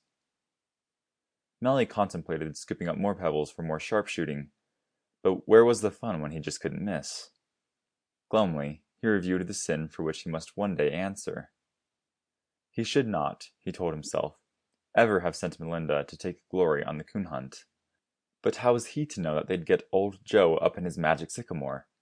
Could he possibly have had forewarning of the fact that Melinda would not only question the witchery of old Joe and his magic tree, but infect the minds of her male companions with her own skepticism? Could anyone guess that the hollow traditions of the Creeping Hills coon hunters would topple simply because a girl took part in a coon hunt? Melly shook his head sadly.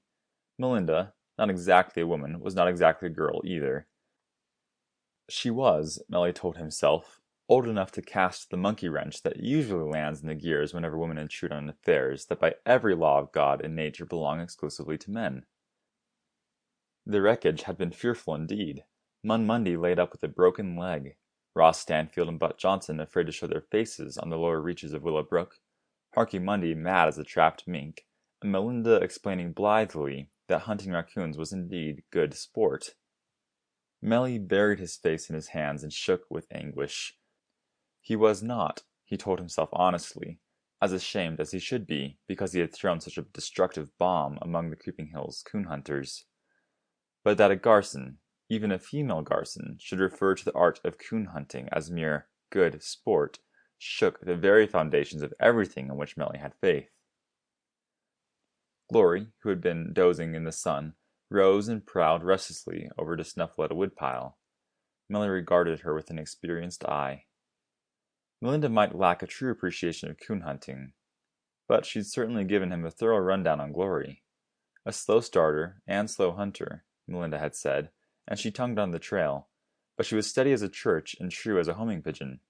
She was every bit as good as Queenie, and with a little experience she'd be better. A year from now, any coon Glory got on would be treed or run to earth. Melly had a sudden uncomfortable feeling that he himself would not have found out so much about Glory in just one hunt. Or, if he had, he'd be inclined to doubt until Glory proved herself. But he'd accepted Melinda's evaluation without the slightest question. And now, as he looked at Glory, he knew a rising uneasiness. A good thing was never to be taken for granted, and there was much that could happen to any hunting hound. Melly had only to remember Precious Sue. Though he fervently hoped she wouldn't, Glory might go the same way, and where would he find another coon hound of equal equality? There was only one source. However, there was a great deal involved. It was blasphemy even to think in terms of ordinary coon dogs when Glory was simultaneously in mind. There were only 2 hounds on Willowbrook worthy of her, Thunder and Duckfoot.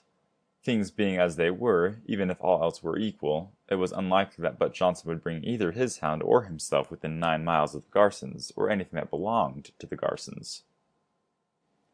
About to catch up another handful of pebbles, Melly grimaced and refrained. He did not know how many pebbles he'd flicked from the up-ended pickle keg through the knothole and into the woodshed, but offhand he guessed there were at least 4 bushels, and he didn't want to even think about another one. Nor had he much of anything else to occupy his thoughts. His daughters, with a minimum of fuss and a maximum of efficiency, had all the farm tasks well in hand. Melly resumed his study of Glory, who had lain down in the sun but was not sleeping, and wondered if he should keep her tied up. She might go wandering, and there was no assurance that she'd be as lucky as Precious Sue. As everyone knew, the woods were just filled with all sorts of witches, and many of them were all bad. Glumly Melly pondered the probability that she'd break loose and go wandering even if he tied her. Would anything ever go right for him? When Glory sat up, tilted her head, and voiced a small warning wail. A moment later, Harky Mundy appeared. Melly sat still, doing his best to conceal his amazement, for he'd have been no more completely astounded if old Joe himself had appeared with the ghost of Precious Sue in hot pursuit. Obviously Harky was not seeking a fight, for he carried no fighting tools, but he certainly was not coming in peace. After Melly's foul trick, the Mundys would never make peace with the Garsons. On the point of demanding that Harky state his business and be on his way, Harky forestalled him with, "I come to ask, can Melinda fetch Glory on another coon hunt tonight?" For a moment, Melly felt as though he'd been again mule-kicked. This time squarely between the eyes. He blinked and recovered. "I thought," he heard himself saying, "that you come to ask, can Melinda fetch Glory on another coon hunt tonight?" "I did," Harky asserted. A sudden suspicion prickled Melly's mind. Boys were boys and girls were girls, and all things considered, it was a very pleasing arrangement, and there was no harm whatever in a bit of smooching. But how come Harky Mundy, otherwise so very sensible, thought he could successfully blend that with a coon hunt? Or did he? "You got notions about that girl child of mine?" he demanded. "You bet," Harky assured him. "Well, I don't know as I have any real objections. Melinda's a mite young. You're a mite young yourself to be hunting a wife." "Wife!" Harky gasped. "You think I've been moonstruck?" "You talk like you been," Melly growled. "A man has to before he'll let himself in for all that can happen when he asks a woman to go coon hunting. Who you aim to take along outside of Melinda and Glory?" "Me and Duckfoot," Harky stated. "But you ain't got no ideas about Melinda," Melly pursued. "You're darn whistling right I got ideas," Harky said. "I've had 'em ever since the night everything's got smashed to bits." "I know," Melly said gloomily. "I can't even take no pleasure on account Pa can't make me fetch the corn and husk it," Harky continued. "I know," said Melly, and he shrugged helplessly. "Many's the time I've been tempted to leave mine out. But with 14 women folk, a body's got less chance than you stand with your Pa." "Could be you're right," Harky said reflectively. "I guess there's times when a man like you just can't help himself, and that's why you sent Melinda on the coon hunt." "I could have helped myself," Melly corrected. "I could have told Melinda to stay home, and she'd stayed. But I didn't, and she didn't." "Why'd you send her?" Harky asked. "Pure devilishness," said Melly. "I was mule-kicked, and couldn't go coon hunting, so I figured I'd ruin it for everybody else." "You sure enough did," Harky told him. "Pa's got a busted leg, Raw and Butt are staying near enough the woods so they can duck into 'em, and us coon hunters are just gonna sink right where we are without we doing something." "What do you aim to do, Harky?" "I gotta take Melinda out, and I'll bring her back. We have to run old Joe up his big sycamore, and I gotta show Melinda that there ain't any den there for him to hide in." "It's a right big order," Melly said. "But the only chance any of us got," Harky pointed out. "That Miss Cathby, she come into the hills and tried to teach that old Joe ain't nothing but a big old coon. The rest, she says, is a lot of foolishness too. If we don't put a finish to that sort of thing once and for all, even us men will be sitting around gathering our lore out of books instead of coon hunts." Melly shuddered at the prospect so horrible. There was a brief silence, and Harky asked, "Can Melinda fetch Glory tonight?" Melly said seriously, "Maybe you ain't been moonstruck in one way. But you sure haven't been the other. You ever try telling a woman what to do? No, Harky conceded, but I like to. Me too, Melly said sadly. But I know better. Melinda can go if she wants to, and I kinda think she will on account she likes coon hunting. But what? Harky asked. But none, Melly said. About to fill Harky's understanding ear with his recent mental turmoil, and how that was responsible for his decision to keep Glory tied, Melly wisely said nothing. Somehow or other, he'd got just what he wanted anyhow, and Glory would be running with Duckfoot, only fools meddled with affairs that were already perfect. Good enough, said Harky. I'll wait till Melinda comes. In due course, another day at Miss Cathby's school behind them, Melinda and Mary danced into the yard. Mary, who not only thought Harky a roughneck, but said so loudly, frequently, and publicly, stuck her tongue out at him and ran into the house. Melinda, met and accompanied by an ecstatic Glory, came to where her father and Harky waited. You must have your corn in, Harold, she said sweetly. How come you ask that? Harky demanded. If you didn't, you'd never be wasting daylight hours just talking. Corn ain't in, and it ain't gonna be, Harky stated. It ain't none of your mix if it is or not. What I come to ask is, will you bring Glory and come hunting tonight? Can I, Pa? Melinda breathed. If you've a mind to, Melly said. Oh, Pa! She kissed him, assured Harky that she would be there with Glory at nightfall, and ran into the house. Melly turned glowing eyes on Harky. You do get yourself a wife come 2-3 years. Don't cuss your girl children. Did you see her kiss me? Faugh, said Harky. Duckfoot, sitting on the Mundy porch, was hopefully sniffling the pork chops Harky was frying inside. Knowing that in the fullness of time he would be gnawing the bones, Duckfoot licked his pendulous jowls in happy anticipation and blew through his nose. If he ever thought of himself at all, which he seldom did, it was never to wonder what he was or why he had been created. He was a hound.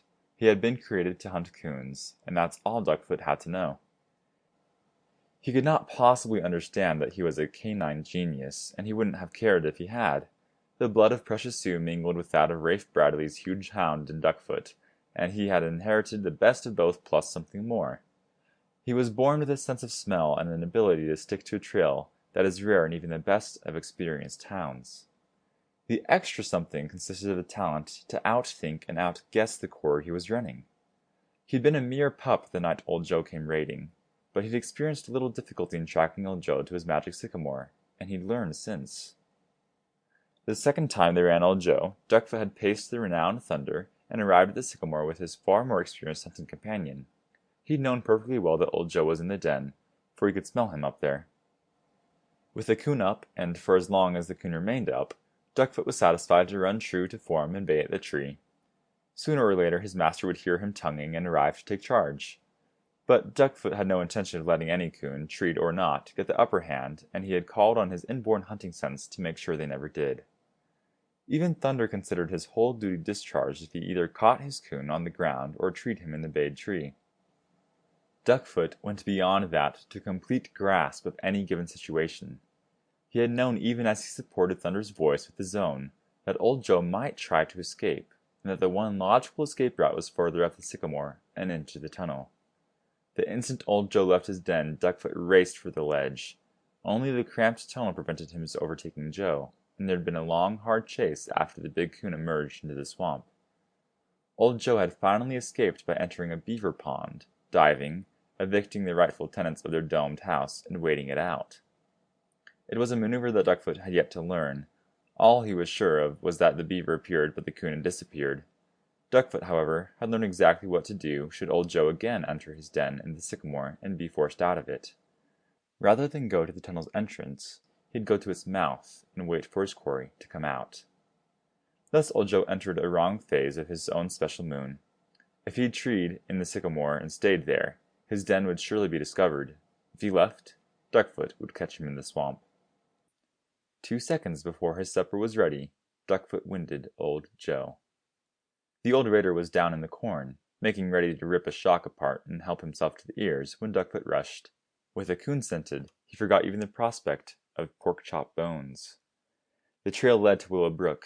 Ranging upstream, Duckfoot found where the big coon had emerged on the far bank and tried to lose his scent in the slough. Duckfoot solved that one. Running like a greyhound when he was on his scent and working methodically when he was not, he went on. Presently, far behind, he heard Glory begin to tongue. Duckfoot set himself to working out another twist in old Joe's trail. Beyond any doubt, it would lead to the magic sycamore. End of chapter 12. Autumn Night. Old Joe scrambled up his magic sycamore and tumbled into his den. 5.5 minutes later, Duckfoot arrived to waken the night with his roaring. Old Joe crouched nervously in the leaf-filled den, knowing that at last he had been careless. There were various reasons for his lapse in good judgment, of which the night itself was the most important. It was a mild autumn, just such a night as sometimes lingered through mid-December, and sometimes changed in a few hours to cold winter that brought snow and left Willow Brook ice-locked for another season. When he started out, old Joe had an uneasy feeling that this was to be, and that tonight would be his last to prowl the creeping hills until the February thaw. Uncertainty as to just how far he might venture from a safe den contributed to his carelessness, and he raided Munmundy's because his was the only corn left standing in the shock. So doing, he had scarcely a thought for Duckfoot. He chittered anxiously as he lay in the den and listened to the big hound roar. The magic sycamore was a witch tree no longer. Its spell had been broken the last time old Joe treed in it and Munmundy tried to climb. The big coon did not know that Mun had fallen and broken a leg in falling. He'd have felt more cheerful if he had been aware of an occurrence so delightful. He was certain that he could now be chased out of this den, and equally sure that Duckfoot knew his avenue of escape. But even though old Joe felt his mistake, he did not feel that it was necessarily a fatal one. He decided to remain where he was and await developments. If the hunters flushed him from his den, he'd try to escape through his tunnel. Should Duckfoot be waiting there, old Joe's only choice would be to try fighting off the hound until he was in the tunnel. Then he could run away. Anything else that might arise he'd deal with when the time came. Glory arrived to add her shrill voice to Duckfoot's bass roars, and then Harky and Melinda came. Old Joe climbed to the mouth of his den and poised there. If it was necessary to run up the sycamore and drop into his tunnel, every split second would be precious. He saw the glow of the lantern. He heard the measured blows of an axe followed by the sound of a smaller tree toppling. The big coon waited until it was trimmed and propped against the sycamore. Then he could wait no longer. He left his den fast, scampered up the sycamore, and climbed out on the limb that overhung the tunnel's entrance. Old Joe continued to move fast. Though he was ready to fight if Duckfoot were waiting for him, and the big coon fully expected that he was, the coons that lived longest were those that ran away when they could avoid fights. It would be distinctly to his advantage if he reached the tunnel ahead of Duckfoot. Meeting no hound when he dropped into the tunnel, old Joe sighed thankfully and scooted onwards. Again he chose the branch that led into the swamp, for there were various courses open now. If Duckfoot were waiting for him when he emerged into the swamp, he could always go back and through the tunnel's other branch. Duckfoot was not waiting. A little relieved because there was no pursuit and a little worried for the same reason, old Joe cut a winding trail into the swamp and circled back toward Willow Brook. He plunged in and climbed out when he came to another swamp. It was the one he'd sought in February when he voluntarily left his magic sycamore and stopped to steal a chicken from Munmundy on the way. Old Joe went unerringly to the same huge hollow oak. There was still no hound on his trail, and now he thought there'd be none. The finger of Providence had crooked at the right moment, and old Joe would run another autumn. As he entered the hollow oak, he turned his sensitive nose away from the freezing wind that swept down. His premonition had been correct. Winter would soon rule the creeping hills. High in the great oak, old Joe's sleeping mate awakened to growl. She surged forward and nipped his nose. Old Joe backed hastily away and chittered pleadingly. The next time he advanced, she let him come. This winter, they'd share the same den tree. Harky Mundy, who knew that a hound should not be heavily fed just before a hunt, still thought it unwise and unfair if they were allowed to run on a completely empty stomach. He chose a pork chop bone and some scraps of meat for Duckfoot's supper, and took them out on the porch. Nobody had to tell him what had happened. Duckfoot, who was always fed as soon as Mun and Harky finished eating, appreciated his suppers.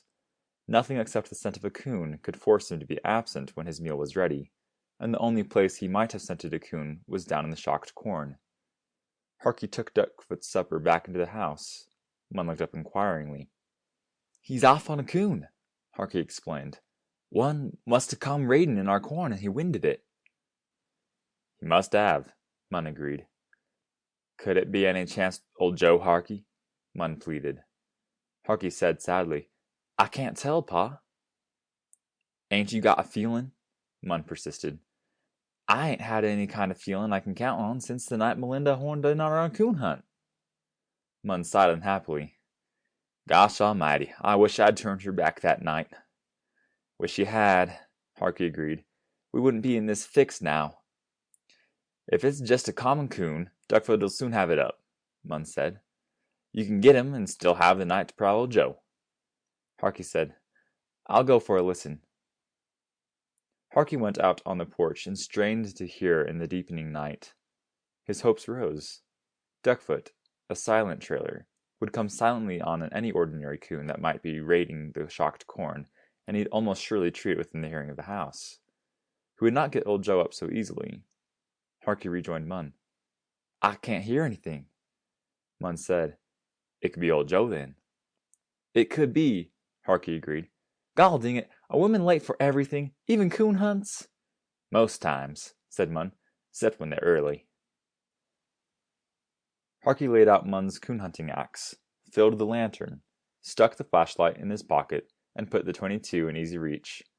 He stifled an urge to go out on the porch for another listen. This night, the whole future of coon hunting in the creeping hills was at stake. But such confidence as Harky had possessed was fast waning.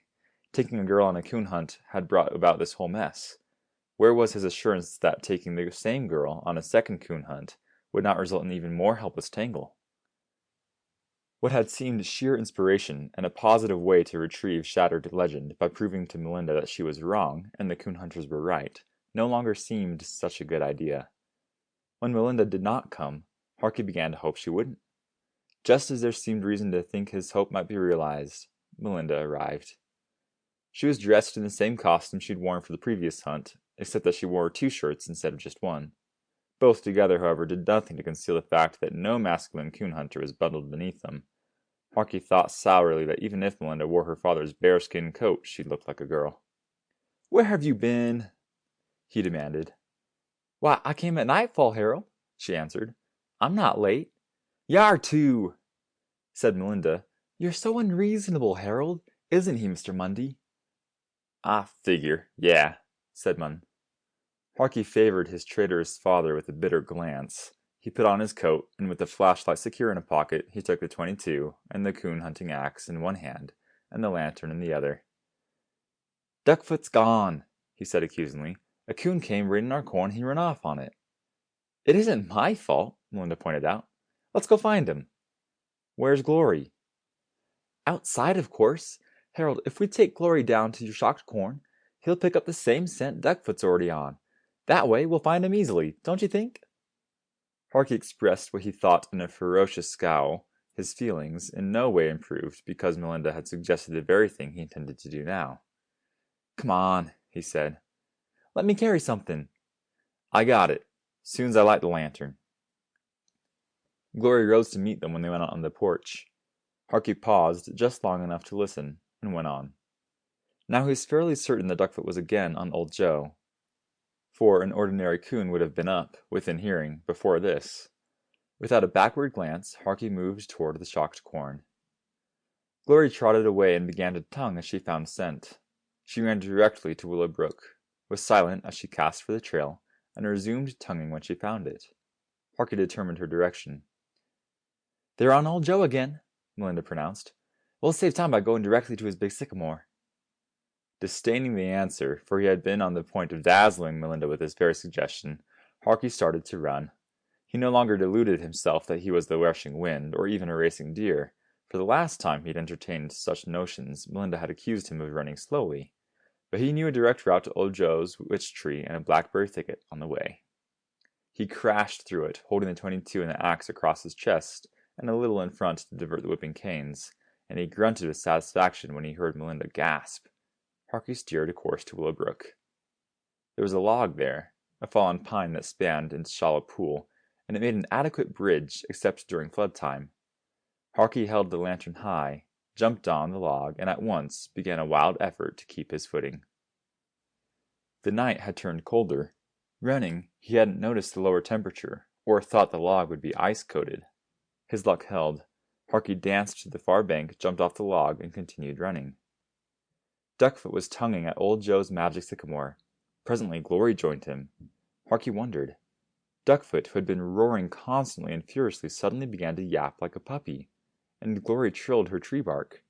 It seemed that even hounds were bewitched when girls horned in on coon hunts, but they had old Joe up once again.